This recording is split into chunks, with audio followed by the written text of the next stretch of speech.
ಜಯತಿ ಪರಾಶರ ಸೂನು ಸತ್ಯವತಿ ಹೃದಯ ನಂದನೋ ವ್ಯಾಸ ಯಸ್ಯ ಆಸ್ಯ ಕಮಲಗಲಿತಂ ವಾಂಗ್ಮಯಮೃತಂ ಜಗತ್ಪಿಬತಿ ಭುಜಗ ಭೋಗಾಭಮುದ್ಯಮ್ಯ ಹೃದಯಂ ನಿಜಭುಜಂ ದಕ್ಷಿಣಂ ಲಕ್ಷಣಾಢ್ಯಂ ಲಲಿತ ಮುದ್ರಿಕ್ತ ವಿಜ್ಞಾನ ಮುದ್ರಂ ಭಜ ಭಜ ಅನಂತಮಿತ್ಯಾಲಪಂತಂ ಪ್ರಣತವಾನ್ ಪ್ರಾಣಿನಾಂ ಪ್ರಾಣಭೂತಂ ಪ್ರಣತಿಭಿಃ ಪ್ರೀಣಯೇ ಪೂರ್ಣಬೋಧಂ ಭವದವೋಷ್ಣೇನ ತಾತಪ್ಯಮಾನಾನ್ ಭುವಿ ಪರಂ ನಾಥಂ ಅಪ್ರೇಕ್ಷಮಾಣಾನ್ ಭುವನಮಾನ್ಯೇನ ಚ ಅನ್ಯೇನ ದೋಷ್ಣಾ ಭವತು ಭೀರ್ಮಾ ಇತಿ ನ ಸಾಂತ್ವಯಂತಂ ಪ್ರಣತವಾನ್ ಪ್ರಾಣಿನಾಂ ಪ್ರಾಣಭೂತಂ ಪ್ರಣತಿಭಿಃ ಪ್ರೀಣಯೇ ಪೂರ್ಣಬೋಧಂ.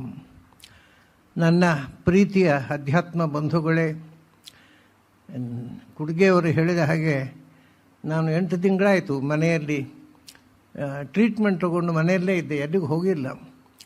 ಇದು ಮೊದಲ ಬಾರಿಗೆ ಇಲ್ಲಿಗೆ ಬಂದಿದ್ದೇನೆ. ಯಾಕೆಂದರೆ ಇದು 8 ತಿಂಗಳು ಮೊದಲೇ ನಾನು ಒಪ್ಪಿಕೊಂಡ ಕಾರ್ಯಕ್ರಮ ಮತ್ತು ನನಗೆ ಇಷ್ಟವಾದ ಕಾರ್ಯಕ್ರಮ. ಒಂದು ಸಬ್ಜೆಕ್ಟು ಇಷ್ಟವಾದ, ಯಾಕೆಂದರೆ ಉದ್ಧವ ಗೀತೆ ಅನ್ನೋದು ಕೃಷ್ಣ ಈ ದೇಶದ ಜನಕ್ಕೆ ಕೊಟ್ಟ ಕೊನೆಯ ಸಂದೇಶ. ಅದು ಭಗವದ್ಗೀತೆ ಯುದ್ಧರಂಗದಲ್ಲಿ ಹೇಳಿದ್ದು. ಅದರ ಮೇಲೆ ಅನುಗೀತೆ ಅಂತ ಮತ್ತೊಂದು ಕೃಷ್ಣ ಅರ್ಜುನನಿಗೋಸ್ಕರ ಹೇಳಿದ್ದು. ಇದು ಹಾಗಲ್ಲ, ಇದು ಇಡೀ ಮಾನವ ಕುಲಕ್ಕೋಸ್ಕರ ಕೃಷ್ಣ ತಾನು ಅವತಾರ ಸಮಾಪ್ತಿ ಮಾಡುವ ಮುಂಚೆ ಕೊಟ್ಟ ಚರ್ಮ ಸಂದೇಶ. ಹಾಗಾಗಿ ಬಹಳ ಅದ್ಭುತವಾದ ಗ್ರಂಥ. ಗೀತೆ 700 ಶ್ಲೋಕ ಆದರೆ ಇದು ಸುಮಾರು 1200 ಶ್ಲೋಕ ಇದೆ, ಇನ್ನೂ ವಿಸ್ತಾರವಾಗಿದೆ.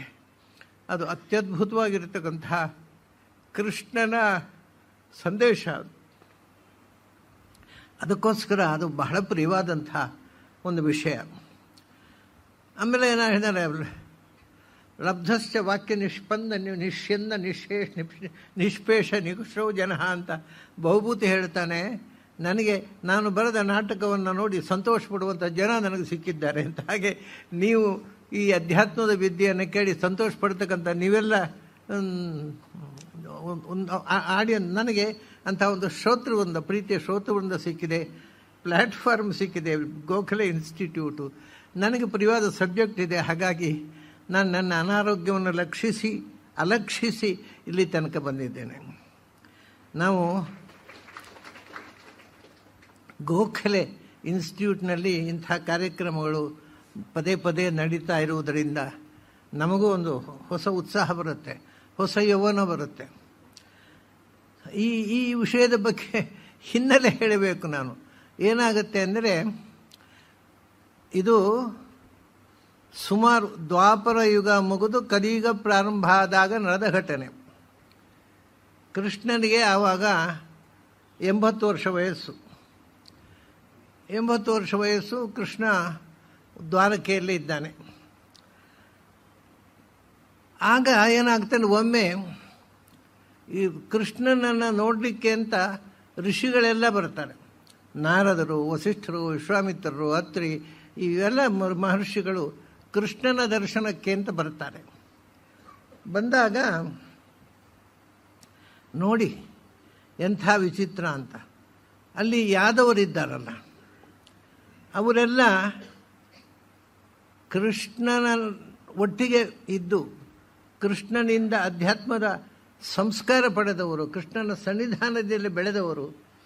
ಆದರೂ ಒಂದು ದುರ್ಬುದ್ಧಿವಂತು. ಅದು ನಮ್ಮ ಪ್ರಾರಬ್ಧ. ಅದು ದೇವರೇ ಹತ್ತಿರ ಇದ್ದರೆ ನಮಗೆ ಒಳ್ಳೆ ಬುದ್ಧಿ ಬರೋಲ್ಲ ಒಮ್ಮೊಮ್ಮೆ.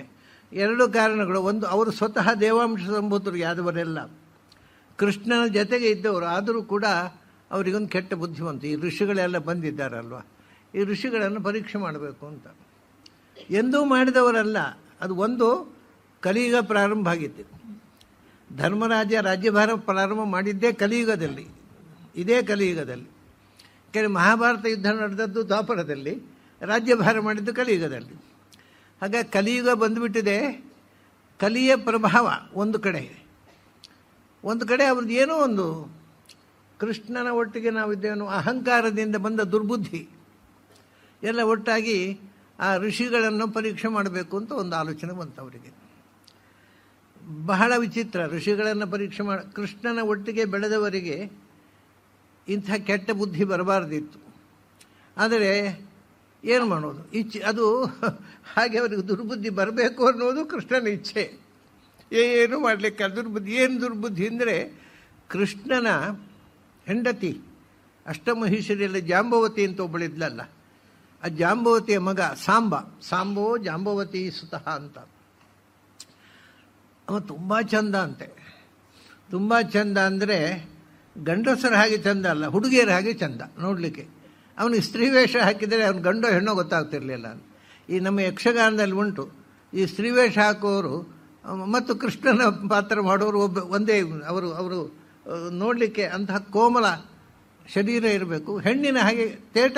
ನಮ್ಮಲ್ಲಿ ಈಗ ಇದ್ದಾರಲ್ಲ ಮಂಟಪ ಪ್ರಭಾಕರ್ ಅವರು, ಯಕ್ಷಗಾನದಲ್ಲಿ ಅವರು ಸೀರೆ ಉಟ್ಕೊಂಡು ಬಂದರೆ ಹುಡುಗಿಯರು ನಾಚಬೇಕು, ಅಷ್ಟು ಚೆಂದ ಅಭಿನಯ ಮಾಡ್ತಾರೆ ಮತ್ತು ಅಷ್ಟು ಒಪ್ಪುತ್ತೆ ಅವರಿಗೆ ಹೆಣ್ಣಿನ ಪಾತ್ರ. ಹಾಗೆ ಸಾಂಬನಿಗೆ ಸೀರೆ ಉಡಿಸಿದ್ರಂತೆ, ಪಕ್ಕ ಹುಡುಗಿ ಹಾಗೆ ಕಾಣಿಸಿದ ಅವನು, ತುಂಬ ಚೆಂದ. ಕರ್ಕೊಂಡು ಹೋಗಿ ಈ ಹುಡುಗಿ ಗರ್ಭಿಣಿ ಇದ್ದಾಳೆ, ಗಂಡು ಮಗುವಾಗುತ್ತೋ ಹೆಣ್ಣು ಮಗುವಾಗುತ್ತೋ ಅಂದರೆ ಏನು ಹೇಳ್ತಾರೆ ನೋಡೋಣ ಅಂತ. ಅದು ಅವರಿಗೆ ಅಂತರ್ದರ್ಶನ ಪೂರ್ತಿ ಇದ್ದರೆ ಸತ್ಯ ಹೇಳಬೇಕು. ಇದು ಯಾವ ಮಗುವಾಗುತ್ತೆ ಅಂತ ಹೇಳಿದ್ರು ಸುಳ್ಳು ಆಗುತ್ತೆ. ಇದು ನೋಡಿ, ಎಂಥ ಕೃಷ್ಣನ ಒಟ್ಟಿಗೆ ಬೆಳೆದ ದೇವಾಂಶ ಸಂಭೂತರಾದಂಥ ಯಾದವರಿಗೆ ಬಂದ ದುರ್ಬುದ್ಧಿ. ಅದರಲ್ಲಿ ಕೃಷ್ಣನ ಮಕ್ಕಳು ಸೇರಿದ್ದಾರೆ, ಅವರಿಗೂ ದುರ್ಬುದ್ಧಿ ಬಂದಿದೆ. ಆ ಒಂದು ಕಾಲದ ಪ್ರಭಾವ, ಎರಡನೇ ಪ್ರಾರಬ್ಧದ ಸೆಳೆತ, ಭಗವಂತನ ಇಚ್ಛೆ ಆಯಿತು ಅಂದರೆ ಯಾರಿಗೂ ತಲೆ ಕೆಟ್ಟು ಹೋಗುತ್ತೆ. ಮತ್ತು ಇನ್ನೊಂದೇನು ಗೊತ್ತುಂಟ, ಇನ್ನೊಂದು ಮಾತಿದೆ ಸಂಸ್ಕೃತದಲ್ಲಿ, ವಿನಾಶಕಾಲೇ ವಿಪರೀತ ಬುದ್ಧಿ ಅಂತ. ನಮಗೆ ಅನಿಷ್ಟ ಬರೋ ಸಂಬಂಧ ಬಂದಾಗ ಬುದ್ಧಿ ಕೆಟ್ಟು ಹೋಗುತ್ತೆ ಅಂತ. ಅವರಿಗೆ ಮುಂದೆ ಯದುಕುಲ ನಾಶ ಆಗಬೇಕು, ಯದುಕುಲ ನಾಶಕ್ಕೆ ಪೀಠಿಗೆ ನಿರ್ಮಾಣ ಆಗಬೇಕು. ಬುದ್ಧಿ ಕೆಟ್ಟು ಹೋಯ್ತು ಅವರಿಗೆ. ಕೆಟ್ಟು ಹೋಗಿ ಬಹಳ ವಿಚಿತ್ರ ಅಂದರೆ ಆ ಋಷಿಗಳ ಹತ್ರ ಕೇಳಿದರು, ಈ ಹುಡುಗಿ ಗಂಡು ಹೆರುತ್ತಾಳೋ ಹೆಣ್ಣು ಹೆರುತ್ತಾಳೋ, ಗರ್ಭಿಣಿ ಇದ್ದಾಳೆ, ಅವಳಿಗೇನು ಮಗುವಾಗುತ್ತೆ ಅಂತ. ಆ ಋಷಿಗಳು ಸೋಲ್ತಾರೆ ಅಂತ ಅವರ ಕಲ್ಪನೆ. ಒಂದೋ ಗಂಡು ಒಂದೋ ಹೆಣ್ಣು ಹೇಳ್ತಾರೆ, ಏನೋ ಹೇಳ್ತಾರೆ. ಒಟ್ಟಿಗೆ ಋಷಿಗಳನ್ನು ಫೂಲ್ ಮಾಡಬೇಕು ಅನ್ನುವಂಥ ಒಂದು ದೃಷ್ಟಿ ಅವರ ಒಳಗಿಂದ ಇತ್ತು. ಎಂಥ ದುರ್ಬುದ್ಧಿ ನೋಡಿ. ಅದು ಏನು ಅಂದರೆ ಈಗಿನ ಕಾಲದಲ್ಲಿ ಅಂಥ ಪ್ರಶ್ನೆ, ಯಾಕೆಂದರೆ ಈಗೆಲ್ಲ ಢೋಂಗಿ ಋಷಿಗಳು ತುಂಬ ಹುಟ್ಟಿದ್ದಾರೆ, ಅವರನ್ನು ನಾವು ಫೂಲ್ ಮಾಡ್ಬೋದು. ಆದರೆ ವಸಿಷ್ಠಾದಿಗಳನ್ನು ಫೂಲ್ ಮಾಡಲಿಕ್ಕೆ ಆಗೋದಿಲ್ಲ. ಆದರೂ ಕಲಿಯುಗದ ಪ್ರಾರಂಭದಲ್ಲಿ ನಡೆದಿರತಕ್ಕಂಥ ಅಧ್ಯಾತ್ಮದ ಅಣಕ ಇದು. ಈ ಹುಡುಗಿ ಹೆಣ್ಣು ಹೆರುತ್ತಾಳೋ ಗಂಡು ಹೆರುತ್ತಾಳೋ ಅಂತ. ಆಗ ಋಷಿಗಳು ಹೇಳ್ತಾರೆ, ಜನಯಿಷ್ಯತಿ ಓ ಮೂಢಾ ಮುಸಲಂ ಕುಲನಾಶನಂ ಅಂತ. ನೀವು ಕಿಡಿಗೇಡಿಗಳು ಅಂದರೆ ನಿಮಗೆ ಈ ಋಷಿಗಳನ್ನು ಪರೀಕ್ಷೆ ಮಾಡಬೇಕು ಅಂತ ದುರ್ಬುದ್ಧಿ ಬಂತಲ್ಲ, ಅದು ನಿಮ್ಮ ಕೊನೆಗಾಲ. ನೀವು ಹಾಳಾಗಲಿಕ್ಕೆ ಬಂದ ಬುದ್ಧಿ ಅಂದರೆ ಮೊದಲು, ನಿಮಗೆ ಒಳ್ಳೆಯದಾಗಲಿಕ್ಕೆ ಬಂದ ಬುದ್ಧಿ ಅಲ್ಲ. ನೀವು ಸರ್ವಸ್ವವನ್ನು ಕಳ್ಕೊಂಡು ನಿಮ್ಮ ಬದುಕನ್ನೇ ನಾಶ ಮಾಡಿಕೊಳ್ತೀರಿ. ಅಂಥ ಕೆಟ್ಟ ಬುದ್ಧಿ ಬಂತು ನಿಮಗೆ. ಏನು ಮಗುವಾಗುತ್ತೆ ಹೇಳಿದ್ದಲ್ವಾ, ಜನಯಿಷ್ಯತಿ. ಹೌದು, ಅವನು ಹೆರ್ತಾನೆ ಅಂದಂತೆ. ಸಿಕ್ಕಿಬಿದ್ದು ಋಷಿಗಳು ಅಂತ ಇವರು ಒಳಗಿಂದೊಳಗೆ ಖುಷಿಪಟ್ಟರು. ಸಿಕ್ಕಿಬಿದ್ದರು. ಏನು ಹೆರ್ತಾನೆ? ಮುಸಲಂ ಕುಲನಾಶನಂ. ಅವನು ಒನಕೆಯನ್ನು ಹೆರ್ತಾನೆ, ಕಬ್ಬಿಣದ ಒನಕೆಯನ್ನು ಗೊತ್ತಲ್ಲ, ಅಕ್ಕಿ ಕುಟ್ಟುವಂಥದ್ದು, ಭತ್ತ ಕುಟ್ಟುವಂಥದ್ದು. ಅವನು ಕಬ್ಬಿಣದ ಸಲಾಕೆಯನ್ನು ಹೆರ್ತಾನೆ, ಅದರಿಂದ ನಿಮ್ಮ ಕುಲ ನಾಶವಾಗಿ ಹೋಗುತ್ತೆ ಅಂದ್ರೆ ಋಷಿಗಳು. ಇವರಿಗೆ ಪಶ್ಚಾತ್ತಾಪ ಆಯ್ತು, ನಾವು ಯಾಕೆ ಋಷಿಗಳನ್ನು ಅಣಕ ಮಾಡಲಿಕ್ಕೆ ಹೋದೆವು?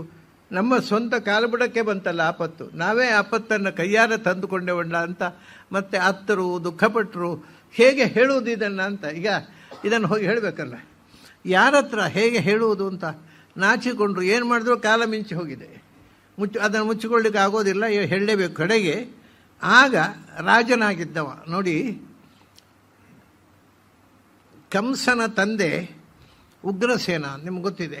ಅವನ ತಂದೆ ಆಹುಕ ಅಂತ. ಅಲ್ಲಿ ಕೃಷ್ಣ ಏನು ಮಾಡಿದ, ಕಂಸನನ್ನು ಕೊಂದ. ಉಗ್ರಸೇನನ ಅಪ್ಪ ಇನ್ನೂ ಬದುಕಿದ್ದಾನೆ. ಆಹುಕನನ್ನು ಯಾದವರ ರಾಜ ಆಹುಕ. ಅವನು ದ್ವಾರಕೆಯಲ್ಲಿ ಅವನನ್ನು ಕೂಡಿಸಿಬಿಟ್ಟಿದ್ದ ಕೃಷ್ಣ. ಅವನು ಹಣ್ಣು ಮುದುಕ, ಅದು ನೀನೇ ಈ ದೇಶದ ರಾಜ ಅಂತ. ಕೃಷ್ಣ ಯಾವತ್ತೂ ಸಿಂಹಾಸನ ಕೂಡಲಿಲ್ಲ. ಆಹುಕನನ್ನ ತಮ್ಮ ವಂಶದ ಆಗ ಇದ್ದಂಥ ಸೀನಿಯರ್ ಮೋಸ್ಟ್ ಅಂತ ಹೇಳ್ತೇವಲ್ಲ, ಅತ್ಯಂತ ಹಿರಿಯ ಆಹುಕ ಉಗ್ರಸೇನನ ಅಂದರೆ ಕಂಸನ ಅಜ್ಜ, ಅವನನ್ನು ಸಿಂಹಾಸನ ಕೂಡಿಸಿಬಿಟ್ಟಿದ್ದಾನೆ. ಆಹುಕ ರಾಜ. ಅವನ ಹೋಗಿ ಹೇಳಿದ ಉಪಾಯ ಇಲ್ಲ, ರಾಜನಿಗೆ ಹೀಗೊಂದು ಆಪತ್ತು ಬಂದಿದೆ, ಇಡೀ ಯದುವಂಶ ನಾಶ ಆಗುವಂಥ ಒಂದು ಆಪತ್ತು ನಮ್ಮಿಂದ ಆಗಿಬಿಟ್ಟಿದೆ, ಏನಾದರೂ ಮಾಡೋಕ್ಕೆ ಕ್ಷಮಿಸು ಅಂತ ಆಹುಕನ ಹತ್ರ ಹೇಳಿದ್ರಂತೆ. ಇವರು ಹೇಳಿದಾಗೆ ಅವನ ಗರ್ಭದಿಂದ ಒಂದು ಕಬ್ಬಿಣದ ಸಲಾಕೆ ಬಂತು. ಅದನ್ನು ಕೊಂಡೋಗಿ ರಾಜನಿಗೆ ಕೊಟ್ಟರು, ಆಹುಕನಿಗೆ, ಯಾದವರು. ಆಹುಕ ಏನು ಮಾಡ್ದ, ಒಂದು ಕೆಲಸ ಮಾಡಿ, ಇದನ್ನು ನಾವೀಗ ಏನಾದರೂ ಪಾರಾಗಬೇಕಲ್ಲ, ಅದನ್ನು ಪೂರ್ತಿ ಪುಡಿ ಮಾಡಿದ್ದ, ಕಬ್ಬಿಣವನ್ನು ಪುಡಿ ಮಾಡಿ ಅದನ್ನು ಸಮುದ್ರಕ್ಕೆ ಬಿಸಾಡಿಬಿಡಿ, ಹೇಗೆ ಆವಾಗ ಅವರ ಮಾತು ಹೇಗೆ ಸತ್ಯ ಆಗುತ್ತೆ ನೋಡುವ ಅಂತ ಅವನಿಗೆ ಒಂದು ಬುದ್ಧಿ ಬಂತು. ಆದರೆ ಇದೆಲ್ಲವೂ ಪ್ರಿಪ್ಲ್ಯಾನ್ಡು. ಅದನ್ನೆಲ್ಲ ಪುಡಿ ಮಾಡಿ ಸಮುದ್ರಕ್ಕೆ ಬಿಸಾಡಿದರು. ಅದರ ತುದಿಯ ಒಂದು ಚೂರು ಉಳಿಯಿತು, ಅದನ್ನು ಸಮುದ್ರಕ್ಕೆ ಬಿಸಾಡಿದರು. ಪೂರ್ತಿ ಪುಡಿ ಆಗಲಿಲ್ಲ ಅದು. ಈ ಚೂರು ಬಿದ್ದದ್ದು ಪುಡಿ ಮಾಡಿ ಬಿಸಾಡಿದಾರಲ್ಲ, ಈ ಸಮುದ್ರದಲ್ಲಿ ಒಂದು ಸ್ವಭಾವ ಇದೆ, ನಿಮಗೆ ಗೊತ್ತಿರಬಹುದು. ಏನು ಕಸ ಹಾಕಿದ್ರು ಅದು ದಡಕ್ಕೆ ಬಂದು ಬಿಸಾಡಿಬಿಡುತ್ತೆ, ಒಳಗೆ ಇಟ್ಕೊಳ್ಳೋದಿಲ್ಲ. ಆಮೇಲೆ ಯಾವುದಾದ್ರೂ ಪ್ರಾಣಿಗಳು, ಮೀನುಗಳು ಸತ್ತರೆ ದಡಕ್ಕೆ ಕಳಿಸ್ಬಿಡುತ್ತೆ, ಒಳಗೆ ಇಟ್ಕೊಳ್ಳೋದಿಲ್ಲ. ಹಾಗೆ ಆ ಚೂರು ಉಂಟು, ಕಬ್ಬಿಣದ ಚೂರು, ಅದನ್ನು ದಡಕ್ಕೆ ತಂದು ಚೆಂದಿ ಬಿಟ್ಟಿತ್ತು, ತೆರೆಗಳ ಮೂಲಕ ಬಂದು ದಡದಲ್ಲಿ ಈ ದಬ್ಬಳದಂಥ ತುದಿ ಇರತಕ್ಕಂಥ ಒಂದು ಹುಲ್ಲು, ಅದನ್ನು ಇಶಿಕ ಅಂತಾರೆ, ಏರಕ ಅಂತಾರೆ. ಅದನ್ನು ಚುಚ್ಚಿದರೆ ದಬ್ಬಳ ಚುಚ್ಚಿದ ಹಾಗೆ ಅದರ ತುದಿ ಅಷ್ಟು ಶಾರ್ಪ್ ಇರ್ತದೆ, ದೂರ ನೋಡಲಿಕ್ಕೆ ದರ್ಭೆ ಹಾಗಿರುತ್ತೆ. ಆ ಕಬ್ಬಿಣದ ಚೂರು ದಡಕ್ಕೆ ಬಂದು ಬಿದ್ದದ್ದು, ಅಲ್ಲಿ ಒಂದು ಹುಲ್ಲು ಬೆಳೆಯಿತು. ಹುಲ್ಲು ಬೆಳೆದದ್ದು ಇದು ಇಶಿಕ ಅಂತದೆ. ಹೀಗೆ ಚುಚ್ಚಿಕೊಂಡ್ರೆ ಅದನ್ನು ಚುಚ್ಚಿದರೆ ಎದೆಗೆ ಸತ್ತೇ ಹೋಗ್ಬೇಕು ಯಾರಾದರೂ, ಅಷ್ಟು ಹಾರ್ಡ್ ತುದಿ ಕಬ್ಬಿಣದ ಸಲಾಕೆ ಆಗಿದೆ. ಅದು ಕಬ್ಬಿಣದ ಸಲಾಕೆಯಿಂದ ಹುಟ್ಟಿದ್ದಾದ್ದರಿಂದ ಕೆಳಗೆಲ್ಲ ದರ್ಭೆ ಹಾಗೆ. ಅಲ್ಲಿ ಆ ಸಮುದ್ರ ತೀರದಲ್ಲಿ ತುಂಬ ಆ ಕಬ್ಬಿಣದ ಚೂರುಗಳು ಬೆಳೆದವು. ಆಮೇಲೆ ಒಂದು ತುಂಡು ಬಿದ್ದಿತ್ತಲ್ಲ, ಸಣ್ಣ ತುಂಡು. ಆ ತುಂಡು ಒಂದು ಮೀನು ನುಂಗಿಬಿಟ್ಟಿತ್ತು. ಅದೇನು ಅವುಗಳಿಗೇನು ಗೊತ್ತು ಪಾಪ, ಏನೋ ಆಹಾರ ಅಂತ ಸಣ್ಣ ಇಷ್ಟೇ ದೊಡ್ಡ ಕಬ್ಬಿಣದ ಚೂರು ಒಂದು ಮೀನು ನುಂಗಿಬಿಟ್ಟಿತ್ತು. ಅದು ಮೀನು ಅಂದರೆ ಮೀನಿನ ದೊಡ್ಡ ಗಾತ್ರದ ಮೀನುಗಳಿರ್ತಾವಲ್ಲ, ಬರೀ ಸಣ್ಣ ಮೀನಲ್ಲ, ಸ್ವಲ್ಪ ದೊಡ್ಡ ಗಾತ್ರದ ಮೀನು. ತಿಮಿಂಗಿರ ಗಿಲೋಪ್ಯಸ್ತಿ ತದ್ಗಿಲೋಪ್ಯಸ್ತಿ ರಾಘವ ಅಂತ ನಮ್ಮಲ್ಲಿ ಇಂಗ್ಲೀಷ್ನಲ್ಲಿ ವೇಲ್ ಅಂತೇವಲ್ಲ, ಅವ್ರು ಹೇಳ್ತಾರೆ ತಿಮಿ ಇದೆ, ತಿಮಿಯನ್ನು ತಿನ್ನುವ ತಿಮಿಂಗಿಲವನ್ನು ತಿನ್ನುವ ತಿಮಿಂಗಿಲ. ಅಷ್ಟು ದೊಡ್ಡ ಅಂದರೆ ನಮ್ಮ ನೆಲದಲ್ಲಿ ದೊಡ್ಡ ಪ್ರಾಣಿ ಅಂದರೆ ಆನೆಯನ್ನು ಹಾಕಿಬಿಟ್ಟು ದೊಡ್ಡ ಪ್ರಾಣಿಗಳು ನೀರಿನಲ್ಲಿವೆ. ಹೌದು, ನೀರಿನಲ್ಲಿವೆ ಪ್ರಾಣಿಗಳ ವೈಶಿಷ್ಟ್ಯ ಜಾಸ್ತಿ ಭೂಮಿಗಿಂತ. ಒಂದು ಯಾವುದೋ ಒಂದು ಬಹಳ ದೊಡ್ಡ ಗಾತ್ರದ್ದಲ್ಲ, ಸುಮಾರು ಗಾತ್ರದ್ದು. ಅದನ್ನು ಈ ಬಲೆ ಹಾಕಿದ ಬೆಸ್ತರಿಗೆ ಸಿಕ್ಕಿತ್ತದು. ಬೆಸ್ತರಿಗೆ ಸಿಕ್ಕಿದವರು ಆ ಮೀನನ್ನು ಅವರು ಆಹಾರಕ್ಕೋಸ್ಕರ ಹಿಡಿದದ್ದು ನೋಡಿ. ಆ ಮೀನನ್ನು ತಮ್ಮ ಆಹಾರಕ್ಕೋಸ್ಕರ ಬಳಸಿದರು. ಅದರ ಒಂದು ಚೂರಿದ್ದದ್ದು ಅಲ್ಲೇ ಒಬ್ಬ ಬೆಸ್ತರ ಗುಂಪಿನಲ್ಲಿ ಇದ್ದ ಒಬ್ಬ ಬೇಡವನವ ಇದ್ದಲ್ಲ, ಅವನು ಬೇಟೆಗೋಸ್ಕರ ಉಪಯೋಗಿಸುವಂಥ ಬಾಣದ ತುದಿಗೆ ಒಂದು ಕಬ್ಬಿಣದ ಇದು ಬೇಕಲ್ಲ, ಅದಕ್ಕೆ ಚೂಪಾದ ಭಾಗ, ಅದನ್ನು ಚೂಪು ಮಾಡಿ ತನ್ನ ಬಾಣಕ್ಕೆ ಸಿಕ್ಕಿಸ್ಕೊಂಡ. ಇಷ್ಟೆಲ್ಲ ವ್ಯವಸ್ಥೆ ಆಗಿಬಿಟ್ಟಿದೆ. ಇದೇನು ಅಂದರೆ ಆ ಕಬ್ಬಿಣದ ಬಾಣದಿಂದ ಕೃಷ್ಣ ಅವತಾರ ಸಮಾಪ್ತಿ ಮಾಡಬೇಕು. ಆ ಕಬ್ಬಿಣದ ಚೂರು ಇಶಿಕ ಬಿದ್ದರೆ ಅದನ್ನು ಹೊಡ್ಕೊಂಡು ಯಾದವರು ಅಂದರೆ ಮುಂದೆ ಆಗುವ ಎಲ್ಲ ಬೇಕಾದಕ್ಕೆ ವ್ಯವಸ್ಥೆ ಮಾಡಿಸಿಬಿಟ್ಟ ಭಗವಂತ. ಇಷ್ಟಾದ ಮೇಲೆ ಇವರಿಗೆ ಒಂದು ಪ್ರಶ್ನೆ ಬಂತು, ಕೇಳುವವರಿಗೆ. ನಿಮಗೂ ಬಂದಿರ್ಬೋದು, ಕೃಷ್ಣ ದೇವರ ಅವತಾರ ಅಂತೀರಿ, ಸರ್ವಜ್ಞ ಅಂತೀರಿ, ಅವನು ಇದನ್ನೆಲ್ಲ ಪರಿಹಾರ ಮಾಡಲಿಕ್ಕಾಗಲಿಲ್ವಾ? ಈ ಎಲ್ಲ ದೋಷ ಪರಿಹಾರ ಮಾಡಿ ಯಾದವರನ್ನು ಉದ್ಧಾರ ಮಾಡ್ಬೋದಿತ್ತಲ್ಲ. ಅದಕ್ಕೆ ಹೇಳ್ತೇವೆ ಭಾಗವತ, ಭಗವಾನ್ ತಾತ ಸರ್ವಾರ್ಥ ಈಶ್ವರೋಪಿ. ಅವನೇನು ಮಾಡ್ತಾಳೆ, ತದನ್ಯಥಾ ಕರ್ತು ನೈಚ್ಛತ್. ಭಗವಂತ ಅವನು ಸರ್ವವನ್ನು ಮಾಡಬಲ್ಲವ ಹೌದು, ಆದರೆ ಅವನು ಹೀಗೆ ಆಗಬೇಕು ಅಂತ ಬಯಸಿದ್ದೇ ಅವನು, ಆದ್ದರಿಂದ ಅದನ್ನು ಬದಲಾವಣೆ ಮಾಡಲಿಕ್ಕೆ ಇಷ್ಟಪಡಲಿಲ್ಲ. ತದನ್ಯಥಾ ಕರ್ತು ನೈಚ್ಛತ್, ಅದನ್ನು ಬೇರೆ ರೀತಿ ಮಾಡಿ ಅದರ ಶಾಪವನ್ನು ಹುಸಿಗೊಳಿಸಿ ಯಾದವರನ್ನು ಬದುಕಿಸ್ಬೋದಿತ್ತು. ಶಾಪ ನಿಸ್ಸತ್ವಗೊಳಿಸುವ ಶಕ್ತಿ ಭಗವಂತನಿಗಿದೆ. ಯಾವ ಋಷಿ ಏನು ಶಾಪ ಕೊಟ್ಟರೇನು, ಆದರೆ ಅವನು ಬದಲಾವಣೆ ಮಾಡಲೇ ಇಲ್ಲ ಅಂತ ಶಾಪನ್ನು. ಯಾಕೆಂದರೆ ನೈಚ್ಛತ್ ಶಾಪಂ ಅನ್ಯಥಾ ಕರ್ತು, ಯಾಕೆಂದರೆ ವಿಪ್ರಶಾಪಂ ಅಂದರು. ನೈಚ್ಛತ್ ಕರ್ತು ನೈಚ್ಛತ್ ವಿಪ್ರಶಾಪಂ, ಅದು ವಿಪ್ರರು ಕೊಟ್ಟ ಶಾಪ ಅಂತ. ವಿಪ್ರವರು ಅಂದರೆ ಈಗೆಲ್ಲ ಇದೆ, ವಿಪ್ರ ಸಂಘ ಅಂತೆಲ್ಲ ಮಾಡ್ಕೋತಾರೆ. ಜನಿವಾರ ಇದ್ದವರೆಲ್ಲ ವಿಪ್ರವರು ಅಂತ. ವಿಪ್ರ ಅನ್ನೋ ಶಬ್ದಕ್ಕೆ ಸಂಸ್ಥೆ ಅರ್ಥ ಏನು ಗೊತ್ತಾ? ಪ್ರಾ ಅಂದರೆ ಜ್ಞಾನ, ಸಂಸರಿ ಪ್ರಾಗತವು ವಿಶಿಷ್ಟವಾದ ಜ್ಞಾನಗಳು. ವಿಶಿಷ್ಟವಾದ ಜ್ಞಾನ ಅಂದರೆ ಭಗವದ್ ವಿಷಯಕವಾದ ಅರಿವು. ನೀವು ಗೀತೆಯಲ್ಲಿ ಹೇಳಿರುವ ಜ್ಞಾನಂ ತೇಹಂ ಸವಿಜ್ಞಾನಂ, ಜ್ಞಾನಂ ಅಂದರೆ ಭಗವಂತನ ಮಹಾತ್ಮ್ಯದ ಅರಿವು. ಅದು ವಿಶಿಷ್ಟವಾಗಿರೋದು ವಿಜ್ಞಾನಿಗಳು. ಅಂದರೆ ಭಗವದ್ವಿಜ್ಞಾನಿಗಳು, ಈ ಮೆಟೀರಿಯಲ್ ವಿಜ್ಞಾನ ಅಲ್ಲ, ಸ್ಪಿರಿಚುವಲ್ ವಿಜ್ಞಾನಿಗಳು ವಿಪ್ರರು. ಇವರು ಋಷಿಗಳು, ಅವರೆಲ್ಲ ಸ್ಪಿರಿಚುವಲ್ ವಿಜ್ಞಾನಿಗಳು. ಅವರು ಹೇಳಿದರೆ ಅದಕ್ಕೆ ಜ್ಞಾನೀತು ಆತ್ಮೈವ ಮೇ ಮತಂ. ಕೃಷ್ಣ ಹೇಳ್ತಾನೆ, ಜ್ಞಾನಿಗಳ ಮಾತನ್ನು ನಾನೂ ಮೀರೋದು, ನನಗೆ ಅಷ್ಟು ಪ್ರಿಯ. ಹಾಗಾಗಿ ಜ್ಞಾನಿಗಳು ಕೊಟ್ಟ ಶಾಪ ಅದು ನಡೀಲಿ ಅಂತ ಕೂತ್ಬಿಟ್ಟಂತೆ. ಭಗವಂತ ಅದನ್ನು ಹುಸಿಗೊಳಿಸಲೇ ಇಲ್ಲ. ಇದು ಒಂದೇ ಅಲ್ಲ, ಇನ್ನೊಂದು ಶಾಪ ಇದೆ. ಇದೆಲ್ಲ ಪ್ರಿಪ್ಲ್ಯಾನ್ಡ್. ಗಾಂಧಾರಿ ಒಂದು ಶಾಪ ಕೊಟ್ಟಿದ್ದಾಳೆ. ಗಾಂಧಾರಿ ಪಾಂಡವರನ್ನು ಕರ್ಕೊಂಡು, ಯುದ್ಧ ಮುಗಿದ ಮೇಲೆ ಪಾಂಡವರನ್ನು ಕರ್ಕೊಂಡು ಗಾಂಧಾರಿ ಹತ್ರ, ಧೃತರಾಷ್ಟ್ರ ಹತ್ರ ಹೋಗ್ತಾನೆ ಕೃಷ್ಣ. ನಿಮ್ಮ ದೊಡ್ಡಮ್ಮನಿಗೆ ನಮಸ್ಕಾರ ಮಾಡ್ರಪ್ಪ ಅಂತ. ಆವಾಗ ಇವರು ಹೆದರ್ತಾರೆ, ನಾವು ಹೇಗೆ ಹೋಗೋದು? ಗಾಂಧಾರಿ ದೊಡ್ಡಮ್ಮ ಹೌದು, ಅವರ 100 ಜನ ಮಕ್ಕಳನ್ನು ಕೊಂದವರು ನಾವು ಅವ್ರ ಮುಖ ತೋರಿಸೋದು ಹೇಗೆ ಅಂತ ಇವರು. ಆಗ ನಾನು ಕರ್ಕೊಂಡು ಹೋಗ್ತೇನೆ ಬರ್ರಿ ಅಂತ ಕರ್ಕೊಂಡು ಹೋಗಿದ್ದ ಕೃಷ್ಣ. ಅಲ್ಲಿ ಹೋಗಿ ಗಾಂಧಾರಿ ಹತ್ತಿರ ಇವರು ನಮಸ್ಕಾರ ಮಾಡುವಾಗ ಎಲ್ಲರಿಗೂ ಆಶೀರ್ವಾದ ಮಾಡಿದ್ಲು ಗಾಂಧಾರಿ. ಭಾರಿ ಆಶ್ಚರ್ಯ ಅದು. ಆ ಹೆಣ್ಮಗಳು ಅದ್ಭುತವಾದ ಹೆಣ್ಮಗಳು ಗಾಂಧಾರಿ. ಅವರು ಧರ್ಮರಾಜ ನಮಸ್ಕಾರ ಮಾಡಿದ, ನಿಂದೇನು ತಪ್ಪಿಲ್ಲಪ್ಪ, ನೀನು ಯಾರನ್ನು ಕೊಂದಿಲ್ಲ ನಮ್ಮವರನ್ನು, ನಿನ್ನ ದೇವರು ಒಳ್ಳೇದು ಮಾಡಲಿ. ಆಮೇಲೆ ಭೀಮಸೇನಮ್ಮ ನಮಸ್ಕಾರ ಮಾಡಿದ. ಆಗ ಕೂಡ ಕೋಪ ಬರಬೇಕಿತ್ತು, ನನ್ನ 100 ಜನ ಮಕ್ಕಳನ್ನು ಕೊಂದವ ನೀನು, ನಿನಗೆ ಆಶೀರ್ವಾದ ಮಾಡೋಲ್ಲ ಅಂತ ಹೇಳಬೇಕಿತ್ತು. ಅದು ಹೇಳಲಿಲ್ಲ.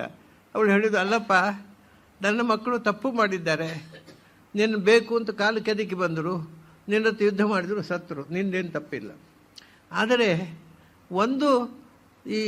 ನಾವು ಇಬ್ಬರು ಮುದುಕರು, ಅದು ನಾನು ಗಂಡನಿಗೋಸ್ಕರ ಕಣ್ಪಟ್ಟಿ ಕಟ್ಟಿಕೊಂಡವನ, ಇಬ್ಬರು ಕುರುಡರಿಗೆ ಒಂದು ದಂಟೆಯಾಗಿ ಒಬ್ಬ ಮಗನನ್ನಾದರೂ ಬಿಡ್ಬೋದಿತ್ತಲ್ಲ ಅಂತ ಕೇಳ್ತಾಳೆ. ಅಷ್ಟೇ, ಒಬ್ಬ ಮಗನನ್ನು ಉಳಿಸಿದ್ರೆ ನಮಗೊಂದು ಕುರುಡರಿಗೆ ಒಂದು ದಂಟೆ ಆಗ್ತಿತ್ತು, ಎಲ್ಲರನ್ನೂ ಕೊಂದುಬಿಟ್ಟಿಯಲ್ಲ ಅಂತ.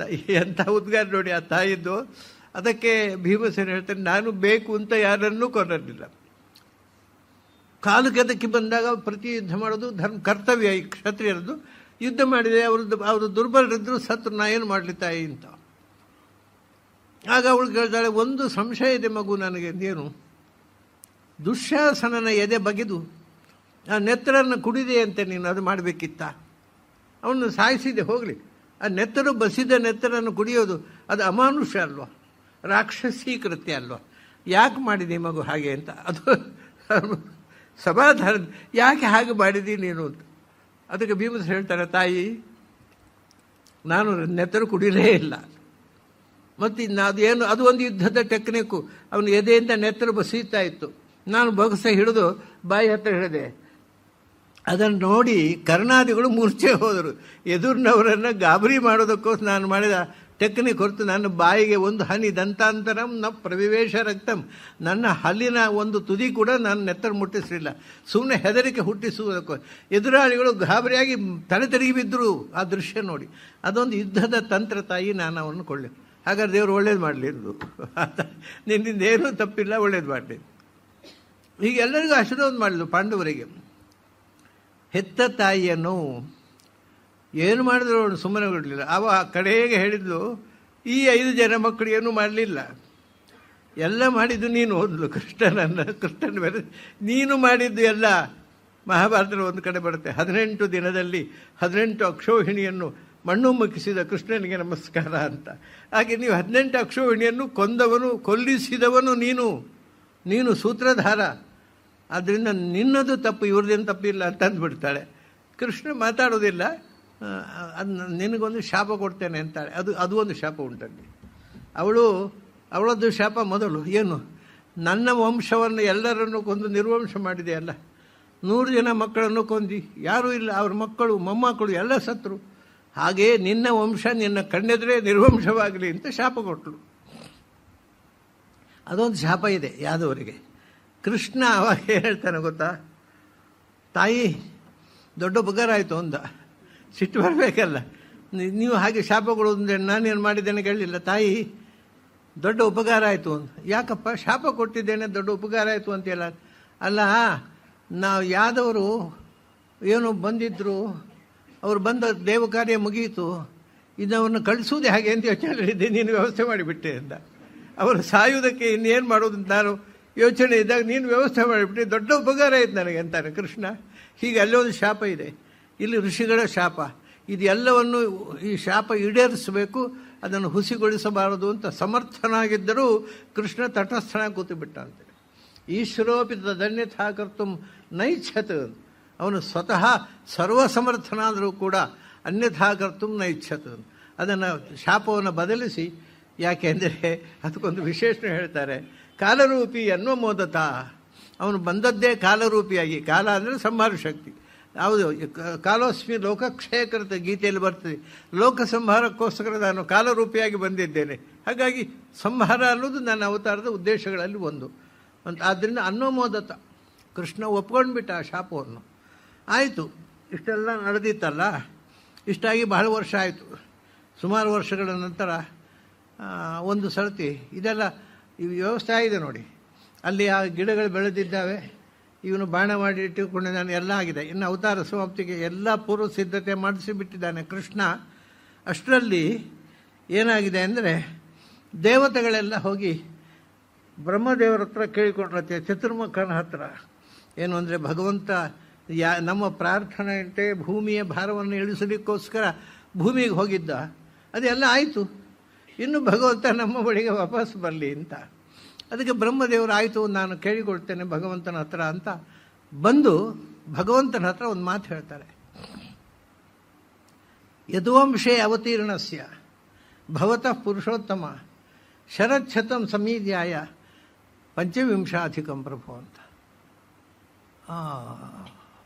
ಅದೇನಿದೆ ಅಂದರೆ, ನೀನು ಯದುವಂಶದಲ್ಲಿ ಕೃಷ್ಣನಾಗಿ ಅವತರಿಸಿ ಬಂದು ಶರಚ್ಛತಂ ಅತೀಯಾಯ 100 ವರ್ಷ ದಾಟಿತು.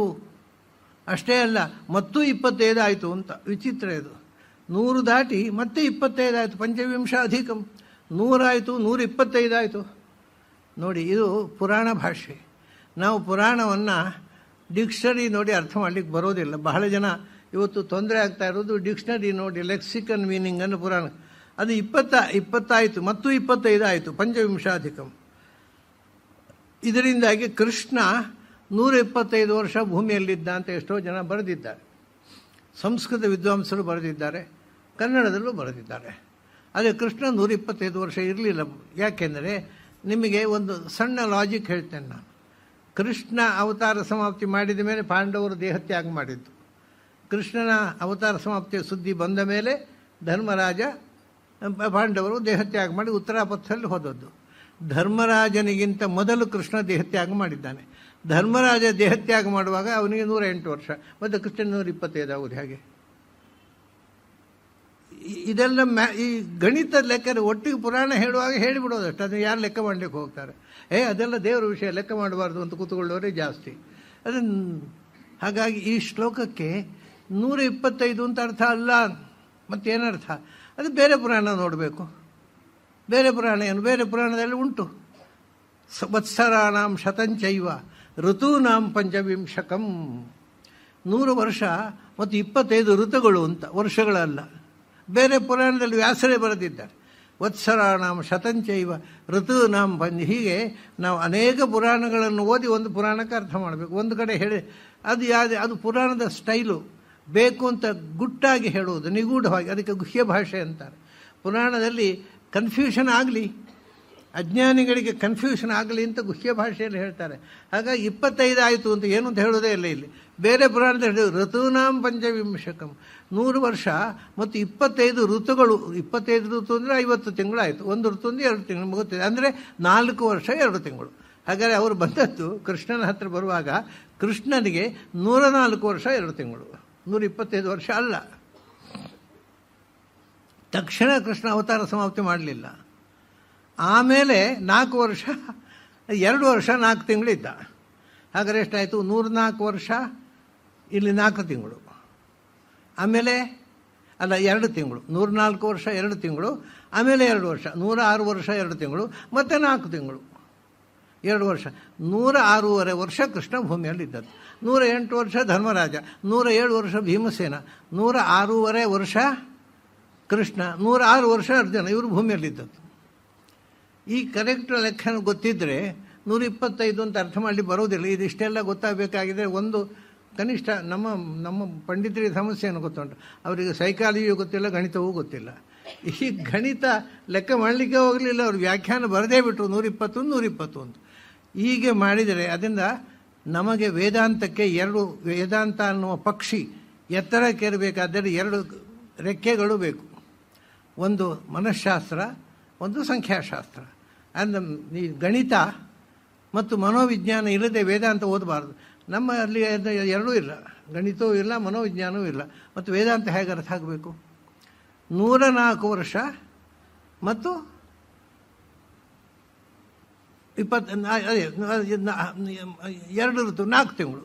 104 ವರ್ಷ 4 ತಿಂಗಳು ಕೃಷ್ಣನೇ ಆಗಿದ್ದಾಗ ಅದನ್ನು ಸ್ಪಷ್ಟವಾಗಿ ಬೇರೊಂದು ಪುರಾಣ ಹೇಳಿದ್ದಾರೆ. ವತ್ಸರಾಣಂ ಶತಂಚೈವ ಋತೂನಾಂ ಪಂಚವಿಂಶಕಂ ಅವತೀರ್ಣಸ್ಯ ಕೃಷ್ಣಸ್ಯ ಯದಾ ಪ್ರಾಗಾತ್ ತದಾ ಹರಿಂ ಸಲೋಕಗಮನಾಕಾಂಕ್ಷಿ ತುಷ್ಟಾವ ಬ್ರಹ್ಮ ತುಷ್ಟಾವ ಸಾಮರಃ. ದೇವತೆಗಳ ಜೊತೆಗೆ ಬ್ರಹ್ಮದೇವರು ಬಂದು ಪ್ರಾರ್ಥಿಸಿಕೊಂಡ್ರು. ಆವಾಗ ಕೃಷ್ಣನಿಗೆ 104 ವರ್ಷ ಆಗಿತ್ತು ಅಂತ ಬೇರೊಂದು ಪುರಾಣದಲ್ಲಿ ಹೇಳಿದ್ದಾರೆ. ಅದು ಇದನ್ನು ಸಮನ್ವಯ ಮಾಡಿ ಅರ್ಥ ಮಾಡದೇ ಇದ್ದರೆ ಇದೇನಾಗುತ್ತೆ? ಅಲ್ಲಿ 104 ಹೇಳಿದ್ದಾರೆ, ಇಲ್ಲಿ 125 ಅಂತ ಹೇಳಿದ್ದಾರೆ. ತಲೆ ಸರಿ ಇಲ್ಲ ಪುರಾಣದವರಿಗೆ ಅಂತ. ತಲೆ ಸರಿ ಇಲ್ಲದಿರೋದು ನಮಗೆ, ಅದು ನಮಗೆ ಕಾಣೋದು ಪುರಾಣದವರಿಗೆ ತಲೆ ಸರಿ ಇಲ್ಲ ಅಂತ. ಅದರ ಮ್ಯಾಥಮೆಟಿಕ್ಸ್ ಗೊತ್ತಿಲ್ಲ. ಸರಿ, ಆದ್ದರಿಂದ ಅವ್ರು ಹೇಳ್ತಾನೆ, ಅದು ನೀನು ಬಂದ ಕಾರ್ಯ ಮುಗಿಯಿತು ಭಗವಂತ, ದೇವತೆಗಳೆಲ್ಲ ನೀನು ಮರಳಿ ಬರಬೇಕು ಅಂತ ಅಪೇಕ್ಷೆ ಪಡ್ತಾ ಇದ್ದಾರೆ, ದಯವಿಟ್ಟು ಬಾ ಅಂತ. ತಕ್ಷಣ ಕೃಷ್ಣ ಹೇಳ್ತಾನೆ, ಹೌದು ನೀವು ಹೇಳೋದು ನಿಜ. ಕೃತಂ ವಃ ಕಾರ್ಯಮಖಿಲಂ ಭೂಮೇ ಭಾರೋ ಅವತಾರಿತಃ. ನಿಮ್ಮ ಕೆಲಸ ಎಲ್ಲ ನಾನು ಮಾಡಿ ಆಯಿತು. ನೀವು ನನ್ನನ್ನು ಪ್ರಾರ್ಥಿಸಿಕೊಂಡದ್ದು ಭೂಮಿಯ ಭಾರ ಇಳಿಸಿ ಅಂತ. 18 ಅಕ್ಷೋಹಿಣಿ ನಾಶ ಆಯಿತು. ಭೂಮಿಯಲ್ಲಿ ಯಾರ್ಯಾರು ಭೂಮಿಗೆ ಭಾರವಾಗಿ ಬದುಕಿದ್ದಾರೆ, ಭೂಮಿಯನ್ನು ದೋಚಿ ತಾವು ಶ್ರೀಮಂತರಾಗಿ ಭೂಮಿಯನ್ನು ಬಡವರನ್ನಾಗಿ ಮಾಡಿದ್ದಾರೆ, ಅಂಥವ್ರನ್ನೆಲ್ಲ ಮುಗಿಸಿದೆ ಅಂತ. ಇವತ್ತಿಗೂ ನೋಡಿ, ಈ ಭೂಮಿಯ ಸಂಪತ್ತನ್ನು ದೋಚಿ ತಾವು ಕೋಟಿಗಟ್ಟಲೆ ದುಡ್ಡು ಮಾಡೋರು ಇದ್ದಾರೆ. ಆದರೆ ಆಗ ಶಿಕ್ಷೆ ಕೊಡಲಿಕ್ಕೆ ಕೃಷ್ಣ ಇದ್ದ. ಕೃಷ್ಣ ಬಿಡಲಿಲ್ಲ, ಅವನು ಎಲ್ಲರನ್ನ ಸಂಹಾರ ಮಾಡಿಬಿಟ್ಟ. ಅವನು ಹೇಳ್ತಾನೆ, ಭೂಮೇ ಭಾರಃ ಅವರೋಪಿತಃ. ಭೂಮಿ ಭಾರವಾಗಿದ್ದಂಥ ಎಲ್ಲ ದುಷ್ಟರನ್ನು ಸಂಹಾರ ಮಾಡಿದೆ ನಾನು. ಮಾಡಿದೆ ಅಂದರೆ ಬೇರೆಯವರ ಮೂಲಕ ಮಾಡಿಸಿದೆ, ತಾನು ಕೈಯಾರೆ ಮಾಡಿಲ್ಲ ಅವನು, ನಾನು ಮಾಡಿಸಿದೆ. ನೀವು ಯಾವುದಕ್ಕೋಸ್ಕರ ನನ್ನನ್ನು ಬರಲಿಕ್ಕೆ ಹೇಳಿದ್ದೀರೋ ಆ ಕಾರ್ಯ ಎಲ್ಲ ಆಯಿತು. ನೀವು ಹೇಳೋದು ಖರೆ, ನಾನೇನು ಹಿಂದೆ ಬರಬೇಕು, ಇನ್ನೂ ಒಂಚೂರು ಬಾಕಿ ಉಂಟು ಅಂತಾನೆ ಕೃಷ್ಣ. ಏನು ಅವರು ಉಪಸಂಹೃತ್ಯ ದೃಪ್ತಾನಾಂ ಯದೂನಾಂ ವಿಪುಲಂ ಕುಲಂ, ಇನ್ನೂ ಕೊಡಲಿಕ್ಕಿದೆ ಉಂಟು. ಏನು ಯಾದವರ ಸಂಹಾರ ಬಾಕಿ ಇದೆ ಅಲ್ಲಪ್ಪ, ದುಷ್ಟರ ಅವರಿಗೂ ದೋಷ ಬಂದುಬಿಟ್ಟಿದೆ. ದೃಪ್ತಾನ ಅಂತ ಹೇಳ್ತಾನೆ. ತಾವು ಕೃಷ್ಣನ ಬಂಧುಗಳು ಏನು ಮಾಡೋದು ದಕ್ಕತ್ತೆ ಅನ್ನೋ ಅಹಂಕಾರದಲ್ಲಿ ಬೀಗಿದ್ದಾರೆ, ಅವರು ದಾರಿ ತಪ್ತಾ ಇದ್ದಾರೆ, ಅವರನ್ನು ಮುಗಿಸಿ ಬರ್ತೇನೆ ಅಂತಾರೆ ಕೃಷ್ಣ. ಪ್ರತಿಯೊಂದು ಎಷ್ಟು ಸ್ವಚ್ಛವಾಗಿ ಉಪಸಂಹೃತ್ಯ ತೃಪ್ತಾನಾಂ ಯದೂನಾಂ ವಿಪುಲಂ ಕುಲಂ.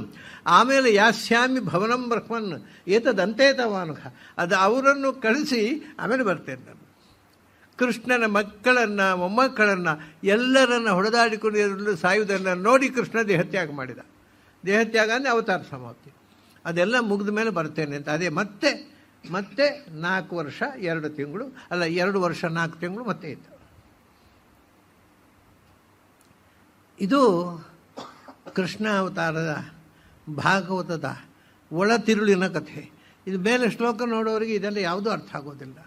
ನಾನು ಮತ್ತೆ ಬರ್ತೇನೆ ಅಂತ ಬ್ರಹ್ಮದೇವರನ್ನು ಸಮಾಧಾನಗೊಳಿಸಿ ಹೊರಟೋಗ್ತಾನೆ ಕೃಷ್ಣ.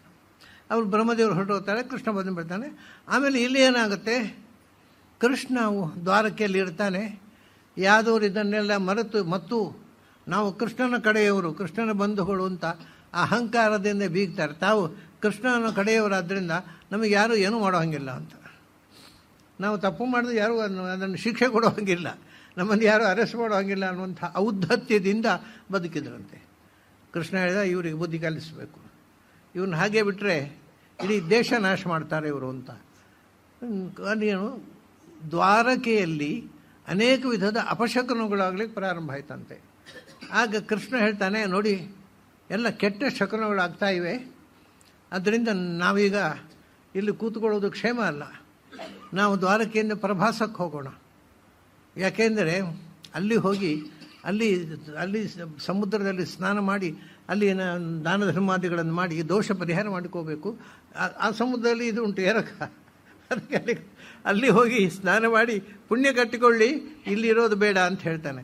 ಆದರೆ ಅದರ ಮೊದಲೇ ಅವನು ವಿದುರ ಮತ್ತು ಉದ್ಧವನ ಹತ್ರ ಹೇಳ್ತಾನೆ, ಅವರೆಲ್ಲ ನಾಶ ಆಗ್ತಾರೆ, ಅವ್ರು ನಾಶ ಆದಮೇಲೆ ನಾನು ಹೊರಟು ಹೋಗ್ತೇನೆ, ನಾನು ಹೋದ 7ನೇ ದಿವಸ ದ್ವಾರಕ್ಕೆ ಮುಳುಗಿ ಹೋಗುತ್ತೆ ಅಂತ.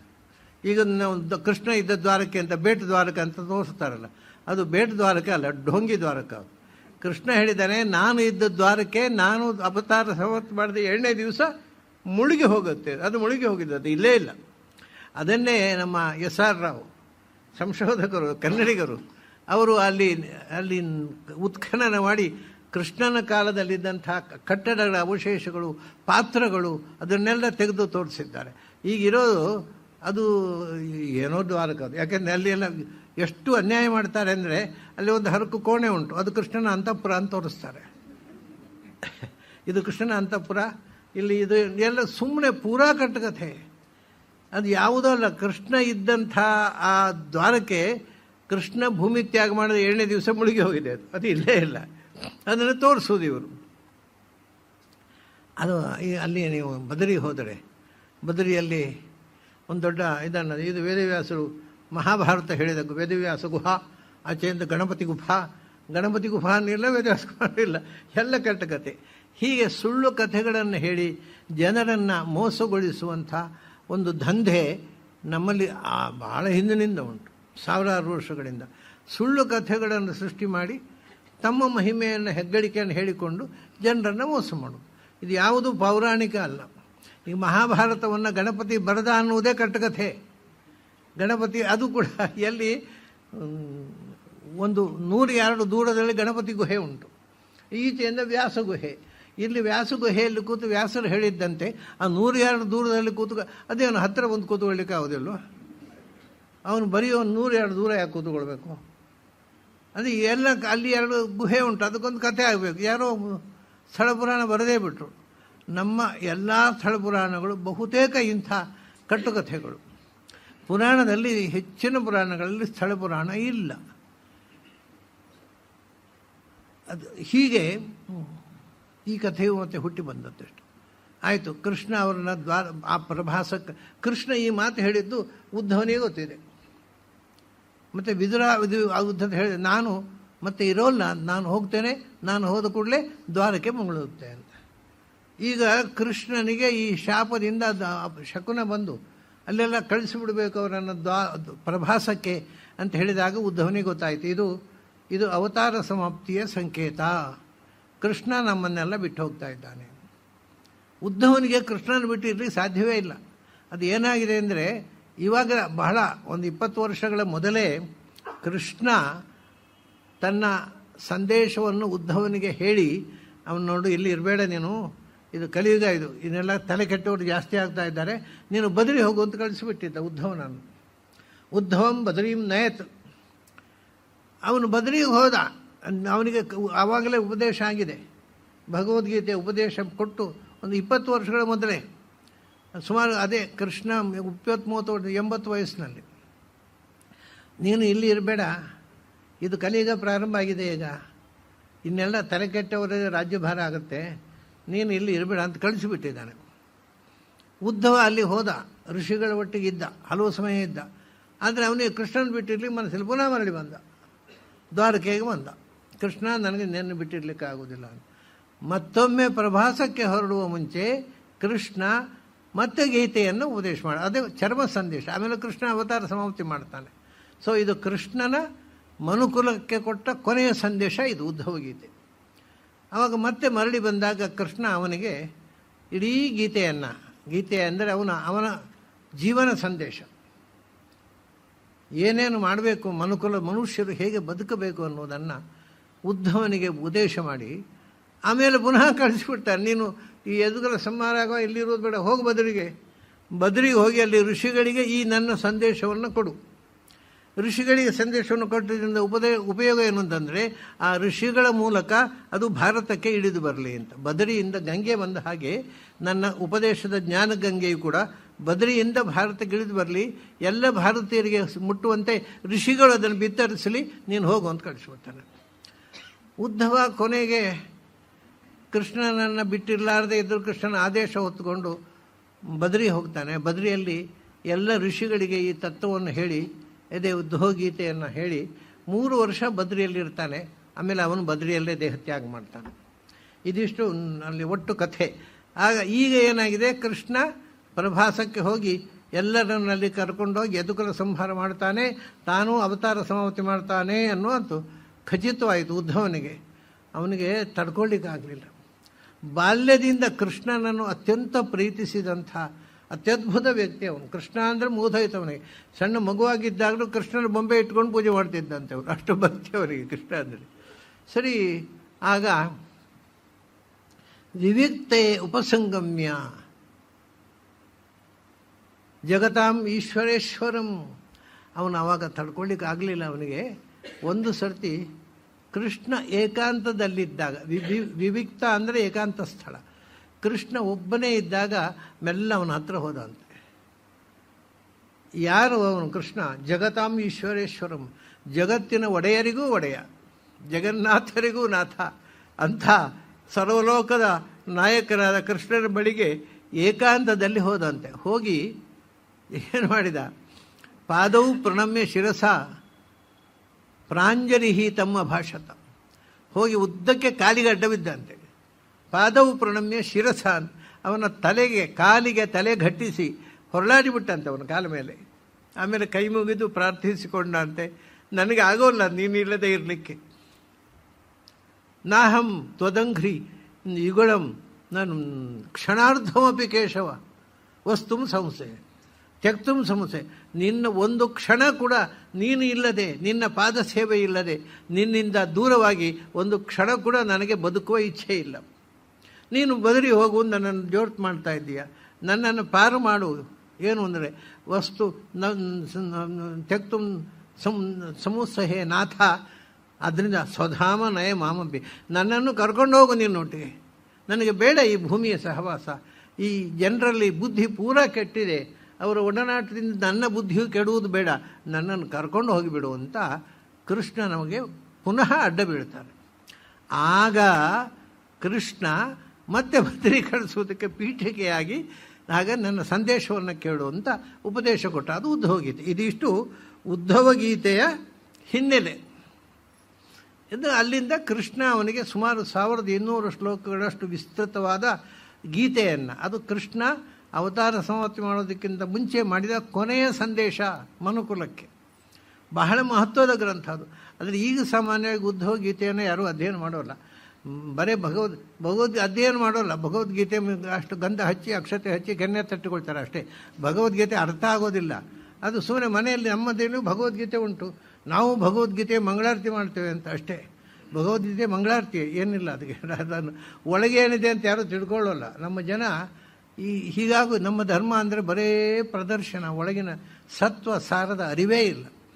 ಹಾಗೆ ಕೃಷ್ಣ ಹೇಳ್ತಾರೆ, ಈಗ ಆದಮೇಲೆ ಹಾಗಾದರೆ ಬಾ, ಮೊದಲು ನನ್ನ ಸಂದೇಶ ಕೇಳು ಅಂತ ಹೇಳ್ತಾನೆ. ಆ ಸಂದೇಶಕ್ಕೆ ಪೀಠಿಕೆಯಾಗಿ ಇನ್ನೊಂದು ಉದ್ಧವಗೀತೆಗೆ ಪೀಠಿಕೆಯಾಗಿ ಅವಧೂತ ಗೀತೆ, ಅದು ಪಂಚಾಂಗ. ಆ ಪಂಚಾಂಗದ ಮೇಲೆ ಮತ್ತೆ ಕೃಷ್ಣ ಉದ್ಧವಗೀತೆಯನ್ನು ಕಟ್ತಾನೆ. ಆ ಅವಧೂತ ಗೀತೆ ಅದು ಕೃಷ್ಣ ಹೇಳ್ತಾನೆ, ನೋಡು, ಹಿಂದೆ ನಡೆದ ಒಂದು ಘಟನೆ ನಿನಗೆ ಹೇಳ್ತೇನೆ. ನಮ್ಮ ವಂಶದ ಮೂಲ ಪುರುಷ, ಯಾಕೆಂದರೆ ಕೃಷ್ಣ ಯದುವಂಶದಲ್ಲಿ ಹುಟ್ಟಿದವ. ಶಶಾಂಗ ಪುತ್ರಾದ ಭೂತ್ ಪುರೂರವಾಹ ತಸ್ಯಾಯುರಾಸೀತ್ ಆಯೋ ನಹುಷಃ ಯಯಾತಿ ತಸ್ಯ ಪತ್ನಿ ಯುಗಲಂ ಸುತಾಶ್ಚ ಪಂಚಾಭವನ್ ವಿಷ್ಣುಪದೇಗ ಭಕ್ತ. ಮೊದಲು ಬುಧ, ಇದು ಚಂದ್ರವಂಶ ಅಲ್ವ. ಚಂದ್ರವಂಶದಲ್ಲಿ ಬುಧನಿಂದ ಪುರೂರವಸ್ಸು ಹುಟ್ಟಿದ, ಪುರೂರವಸ್ಸಿನಿಂದ ಆಯುಹು ಹುಟ್ಟಿದ, ಆಯುವಿನಿಂದ ನಹುಷ ಹುಟ್ಟಿದ, ನಹುಷನಿಂದ ಯಯಾತಿ ಹುಟ್ಟಿದ. ಯಯಾತಿಗೆ 2 ಹೆಣ್ಣಂದಿರು, ದೇವಯಾನಿ ಮತ್ತು ಶರ್ಮಿಷ್ಠ ಅಂತ. ವಸುಂಚ ಅದನ್ನು ಯದುಂಚ ತುರ್ವಶುಂಚ ಇವ ದೇವಯಾನಿ ವಿಜಾಯಿತ ದೃಕ್ಷಿಂಚ ಅನುಂಚ ಪೂರುಂಚ ಶರ್ಮಿಷ್ಠ ವರ್ಷವರುಣಿ. ಅದರಲ್ಲಿ ದೇವಯಾನಿ ಶುಕ್ರಾಚಾರ್ಯರ ಮಗಳು, ಅವಳ ಮಗನಾಗಿ ಹುಟ್ಟಿದವ ಯದು, ಅದೇ ಯದುವಂಶ. ಅದರಲ್ಲಿ ಬಂದವ ಕೃಷ್ಣ. ಆ ಪರಂಪರೆಯಲ್ಲಿ ಅದು ದೇವಯಾನಿಯ ಒಬ್ಬ ಯದು, ಮತ್ತೊಬ್ಬ ತುರ್ವಶು. ಅವನಿಗೆ ಯಾವ ರಾಜ್ಯವೂ ಇರಲಿಲ್ಲ. ನನಗೊಂದು ಸಂಶಯ ಇದೆ, ತುರ್ವಶು ಅಂತಂದರೆ ಅದು ಪ್ರಾಯ ಅವನು ರಾಜ್ಯ ಆಡಿದ್ದು ತುಳುವರಿ ಇರಬೇಕು, ತುಳುವರೇ ತುರ್ವಶವಾಗಿರಬೇಕು ಅಂತ. ತೌಳವ ನಾಡಿಗೆ ಬಂದವನು ನೆಲೆಸಿರ್ಬೇಕು, ಅವನಿಗೆ ಯಾವುದೇ ರಾಜ್ಯ ಅಧಿಕಾರ ಸಿಗಲಿಲ್ಲ. ಆಮೇಲೆ ಶರ್ಮಿಷ್ಠ ಅವಳು ದೃಶ್ಯಂಚ ಅನುಂಚ ಪೂರುಂಚ, ಈ ಪೂರ್ವಂಶ ಉಂಟಲ್ಲ ಅದರಲ್ಲೇ ಪಾಂಡವರು ಬಂದದ್ದು, ಅದು ಷಣ್ಮಿಷ. ಹೀಗೆ ಯಯಾತಿಯ ಇಬ್ಬರು ಹೆಣ್ಣಂದಿರಲ್ಲಿ 2 ವಂಶ ಬಂತು, ಒಂದು ಯದುವಂಶ ಮತ್ತೊಂದು ಪೂರ್ವವಂಶ. ಪೂರ್ವವಂಶವೇ ಪೌರವಂಶ, ಅದರಲ್ಲಿ ಪಾಂಡವರು ಬಂದರು. ಹೀಗೆ ವಂಶ ವ್ಯವಸ್ಥೆ ಅಂದರೆ ಅದನ್ನ ಹೇಳ್ತಾನೆ, ನನ್ನ ವಂಶದ ಮೂಲ ಪುರುಷ, ನಮ್ಮ ಕುಲದ, ನಾವು ಯಾದವರು ಅಂತ ಅನಿಸ್ಕೊಳ್ಳಿಕ್ಕೆ ಕಾರಣಪುರುಷನಾದ ನಮ್ಮ ವಂಶದ ಮೂಲ ಪುರುಷ ಯದು. ಒಮ್ಮೆ ಯದು ಅರಮನೆಯಲ್ಲಿ ರಾಜ್ಯಭಾರ ಮಾಡ್ತಾ ಇದ್ದಾಗ, ಬಹಳ ಹಿಂದಿನ ಕಥೆ ಹೇಳ್ತಾನೆ, ನಮ್ಮ ವಂಶದ ಮೂಲ ಪುರುಷರ ಕಾಲದಲ್ಲಿ ನಡೆದಂಥ ಒಂದು ಘಟನೆ ನಿನಗೆ ಮೊದಲು ಹೇಳ್ತೇನೆ, ಆ ಕಥೆಯ ನಂತರ ನನ್ನ ಉಪದೇಶ ಕೊಡ್ತೇನೆ ಅಂತ ಹೇಳ್ತಾನೆ. ಏನು ಘಟನೆ? ಯದು ರಾಜ್ಯಭಾರ ಮಾಡ್ತಾ ಇದ್ದಾಗ ಒಬ್ಬ ಅವಧೂತ ಬಂದಂತೆ ಅವರ ಅರಮನೆಗೆ. ಅವಧೂತ ಅಂದರೆ ಏನಿಲ್ಲ, ಬರೀ ಲಂಗೋಟಿ ಮಾತ್ರ, ಏನಿಲ್ಲ ಅಂದರೆ ಏನಿಲ್ಲ. ಬಟ್ ಅವನಿಗೆ ಏನಿಲ್ಲ ಅವನ ಕೈಯಲ್ಲಿ, ಅವನ ಸಂಪತ್ತು ಅಂತಿಲ್ಲ, ಪರಿವಾರ ಇಲ್ಲ, ಮನೆ ಮಾರು ಇಲ್ಲ. ಆದರೆ ಅವನಲ್ಲಿ ಒಂದಿತ್ತು, ಸಂತೋಷವಾಗಿರೋನಂತೆ. ಅಲ್ಲಿ ಏನೂ ಇಲ್ಲ, ಅದರ ತೃಪ್ತಿ ಇತ್ತು, ಯಾವಾಗಲೂ ಸಂತೋಷವಾಗಿ ನಗ್ತಾ ಇರೋನಂತೆ. ಯದುವಿಗೆ ಸಮಸ್ಯೆ ಅಲ್ಲ, ನಮಗೆ ಇಷ್ಟು ಪರಿವಾರ ಇದೆ, ಇಷ್ಟು ಸಂಪತ್ತಿದೆ, ಇಷ್ಟು ಅಧಿಕಾರ ಇದೆ, ನಮಗೆ ತೃಪ್ತಿ ಇಲ್ಲ. ಅವನಿಗೆ ಏನೂ ಇಲ್ಲ, ಅವನು ಬರೀ ಖುಷಿಯಲ್ಲಿ ಇರ್ತಾನೆ. ಇದೇನು ಕಥೆ ಅಂತ. ಇದು ಯಾವಾಗಲೂ ರಿಲೆವೆಂಟ್ ಆದ ಪ್ರಾಬ್ಲಮ್, ಸಾರ್ವಕಾಲಿಕ. ಇದು ಎಲ್ಲರೂ ದುಡ್ಡು ಮಾಡಬೇಕು, ಶ್ರೀಮಂತರಾದರೆ ನಿಮಗೆ ಸುಖ ಸಿಗುತ್ತೆ ಅಂತ ತಿಳ್ಕೋಬೇಡಿ, ಜೈಲು ಸಿಗಬಹುದು. ಅದು ಶ್ರೀಮಂತಿಕೆಯಿಂದ ಸುಖ ಸಿಗುತ್ತೆ ಅಂತ ಭ್ರಮೆಯಿಂದ ಬದುಕ್ತಾ ಇದ್ದೀಯ ನೀನು. ಹೌದು, ಆ ಋಷಿ ಹೇಳ್ತಾನೆ, ನನಗೆ ದುಡ್ಡು ಬೇಡ, ಯಾಕೆಂದ್ರೆ ದುಡ್ಡಿನಿಂದ ತೃಪ್ತಿ ಸಿಗೋಲ್ಲ. ಎಷ್ಟು ಬಂದರೂ ಇನ್ನಷ್ಟು ಬೇಕು ಅಂತ ಕಾಣುತ್ತೆ. ತೃಪ್ತಿ ಯಾವಾಗ ಬರೋದು? ನಿನಗೆ ದುಡ್ಡಿದೆ, ಅಧಿಕಾರ ಇದೆ, ಆಲು ಕಾಳು ಪರಿವಾರ ಇದೆ, ಆದರೆ ಒಂದಿಲ್ಲ, ಯಾವುದು ತೃಪ್ತಿ ಇಲ್ಲ.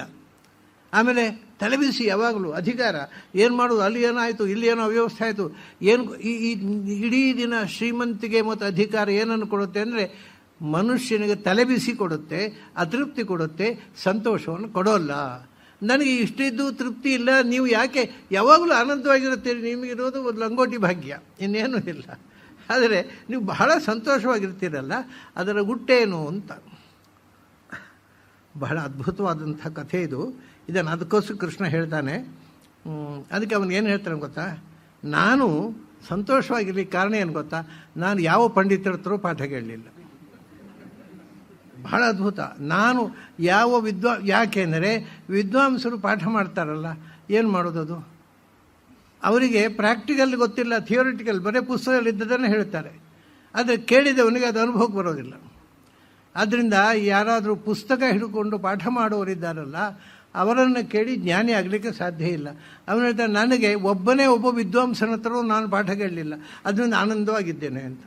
ಎಲ್ಲ ಇವನ ಏನು ಕತೆ. ಮತ್ತು ನಿಮಗೆ ಈ ರೀತಿ ತೃಪ್ತಿ ಹೇಗೆ ಬಂತು? ನನಗೆ ಗುರುಗಳು ಯಾರಿದ್ದಾರೆ ಗೊತ್ತಾ? 24 ಮಂದಿ ಗುರುಗಳಿದ್ದಾರೆ, ಆದರೆ ಒಬ್ಬ ಪಂಡಿತನೂ ಇಲ್ಲ. ಅದನ್ನು ಈ 24 ಮಂದಿ ಗುರುಗಳಿಂದ ಒಂದು ಏನು ಕಲಿತಾ ಎನ್ನುವುದನ್ನು ಪ್ರಕೃತಿಯ ಪಾಠ ಅಂತ ನಾನು ಒಂದು CD ಮಾಡಿದ್ದೇನೆ. ನಾನು ಇವತ್ತು ವಿಸ್ತರಿಸೋದಿಲ್ಲ ಅದನ್ನು, ಯಾಕೆಂದರೆ ನಮಗೆ ಮುಂದೆ ಹೇಳಬೇಕಾದ ತುಂಬ ಇದೆ. ಅದನ್ನು CD ನೋಡಿಕೊಳ್ಳಬೇಕಿದ್ರೆ 24 ಗುರುಗಳು ಯಾರು ಅಂತ ಮಾತ್ರ ಹೇಳ್ತೇನೆ. ನಾವು ಹೇಳ್ತೇನೆ, ಮೊದಲು ಪಂಚಭೂತಗಳು, ಪೃಥ್ವಿ, ವಾಯು, ಆಕಾಶ, ಆಪಃ, ಅಗ್ನಿ, ಮಣ್ಣು, ನೀರು, ಬೆಂಕಿ, ಗಾಳಿ, ಆಕಾಶ, ಇವು 5 ಪ್ರಕೃತಿ ನನಗೆ ಪಾಠ ಕೊಟ್ಟಿತು. ಅವನು ಹೇಳ್ತಾನೆ, ಬಹಳ ಇದನ್ನೆಲ್ಲ ವಿವರಿಸುವುದಿಲ್ಲ ನಾನು, ಹೇಗೆ ಪಾಠ ಹೇಳ್ತಾನೆ. ಭೂಮಿ, ನೀವು ಅದು ತುಳಿದ್ರೂ ದುಃಖ ಪಡೋಲ್ಲ, ಏನು ಮಾಡಿದ್ರು ನಿಮಗೆ ಆಹಾರ ಕೊಡ್ತಾ ಇರ್ತದೆ. ಈ ಅನ್ಯಾಯ ಮಾಡಿದವರನ್ನು ಕ್ಷಮಿಸುವ ಮತ್ತು ಅವರಿಗೂ ರಕ್ಷಣೆ ಕೊಡುವ, ಪೋಷಣೆ ಕೊಡುವಂಥ ಒಂದು ಸೌಜನ್ಯವನ್ನು ನನಗೆ ಭೂಮಿ ಹೇಳಿಕೊಟ್ಟಿತು.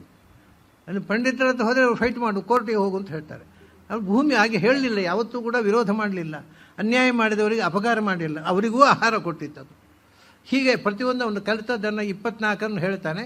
ನಾನು ಬರೀ ಲಿಸ್ಟ್ ಕೊಡ್ತೇನೆ. ಪೃಥ್ವಿ, ವಾಯು, ಆಕಾಶ, ಆಮೇಲೆ ಅಗ್ನಿ, ಆಪಃ ಅಗ್ನಿ, ಆಮೇಲೆ 5 ಆಯ್ತಲ್ಲ, ಸೂರ್ಯ, ಚಂದ್ರರು, ಚಂದ್ರಮ, ರವಿ, ಆಮೇಲೆ ಕಪೋತಃ, ಪಾರಿವಾಳದಿಂದ ಪಾಠ ಕಲಿತೆ ಅಂತಾರೆ, ಮನುಷ್ಯರಿಂದ ಕಲಿಯಿಲ್ಲ. ಪಕ್ಷಿಗಳನ್ನು, ಕಾಡಿನಲ್ಲಿ ಪ್ರಕೃತಿಯನ್ನು ನೋಡಿ ಬೆಳೆದೆ, ಕಪೋತವನ್ನು ನೋಡಿ ಬೆಳೆದೆ. ಆ ಕಪೋತ ಪಾಪ ಅದು ತನ್ನ ಹೆಂಡತಿ ಮಗುವಿನ ಜೊತೆ ಸಂತೋಷವಾಗಿದ್ದು ಆ ಮಗುವನ್ನು, ಅದರ ಹೆಂಡತಿಯನ್ನು ಬಲೆ ಹಾಕಿ ಬೇಡರವ ಕೊಂದುಬಿಟ್ಟ. ಅದನ್ನು ನೋಡಿ ಅದು ಆತ್ಮಹತ್ಯೆ ಮಾಡಿಕೊಂಡಿತ್ತು. ಬೇಕಾ ಈ ರೀತಿ? ಸಂಸಾರ ಅನ್ನೋದು ಸಾಯಲಿಕ್ಕೆ ಕಾರಣವಾ? ಹಾಗಾದರೆ ಬೇಡವೇ ಬೇಡ, ನನಗೆ ಈ ಸಂಸಾರವೂ ಬೇಡ, ಇದು ಬೇಡ, ನಾನು ಅದನ್ನು ಬಿಟ್ಟುಬಿಟ್ಟೆ ಅಂತಾನೆ, ನಾನು ವಿರಕ್ತನಾಗಿಬಿಟ್ಟೆ. ಕಪೋತಃ ಅಜಗರಃ, ಹೆಬ್ಬಾವಿನಿಂದ ಕಲಿತೆ ಅಂತಾನೆ. ಹೆಬ್ಬಾವಿನಿಂದ ಏನು ಕಲಿತೆ? ಹೆಬ್ಬಾವಿನಿಂದ ಅದು ಎಲ್ಲಿ ಆಹಾರವನ್ನು ಹುಡುಕಿಕೊಂಡು ಹೋಗುವುದಿಲ್ಲ, ಸುಮ್ಮನೆ ಮೈ ಚೆಲ್ಲಿಕೊಂಡು ಬಿದ್ದಿರುತ್ತೆ. ಅದರ ಬಾಯಿ ಹತ್ತಿರ ಏನಾದರೂ ಒಂದು ಪ್ರಾಣಿ ಬಂದು ಅಲ್ಲಿ ನನಗದು ಆಹಾರವನ್ನು ಚೇಸ್ ಮಾಡೋದಿಲ್ಲ, ಅಟ್ಟಿಸಿಕೊಂಡು ಹೋಗೋದಿಲ್ಲ. ನನಗೂ ಹಾಗೆ ಕಂಡಿದ್ದು, ಯಾರ ಇದನ್ನು ಕೊಟ್ಟರೆ ತಿನ್ನೋದು, ಇಲ್ಲದೆ ಸುಮ್ಮನೆ ಕೊಡೋದು. ಆಹಾರಕ್ಕೋಸ್ಕರ ಒದ್ದಾಟ ಪಡಬಾರದು. ನಮ್ಮದು ಇಡೀ ಜೀವನ ಅದೇ ಅಲ್ವ, ತಿನ್ನುವುದಕ್ಕೆ ಒದ್ದಾಟ. ಅದನ್ನು ಮಾಡೋದು. ಅಜಗರಃ ಕಪೋತಃ ಅಜಗರಃ. ಸಿಂಧು, ಸಮುದ್ರವನ್ನು ನೋಡಿ ಪಾಠ ಕಲಿತೆ. ಏನು ಅಂದರೆ, ಎಷ್ಟೇ ನೆರೆ ಬರಲಿ, ಊರೆಲ್ಲ ಕೊಚ್ಚಿ ಹೋಗಲಿ, ಸಮುದ್ರ ಮೇಲೆ ಮೀರುವುದಿಲ್ಲ. ಬರಗಾಲ ಬಂದು ಮಳೆ ಬಾರದೇ ಇರಲಿ, ಸಮುದ್ರ ಬತ್ತುವುದಿಲ್ಲ. ಹಾಗಾದರೆ ಏರುಪೇರುಗಳನ್ನು ಮೀರಿ ಬದುಕಬೇಕು ಅಂತ ಸಮುದ್ರದಿಂದ ಕಲಿತೆ. ಏನು ಕಷ್ಟ ಬಂದರೂ ನಾನು ದುಃಖಕ್ಕೊಳಗಾಗುವುದಿಲ್ಲ, ಏನು ಸಂಪತ್ತು ಬಂದರೂ ನಾನು ಮೇಲೆ ಮೀರುವುದಿಲ್ಲ.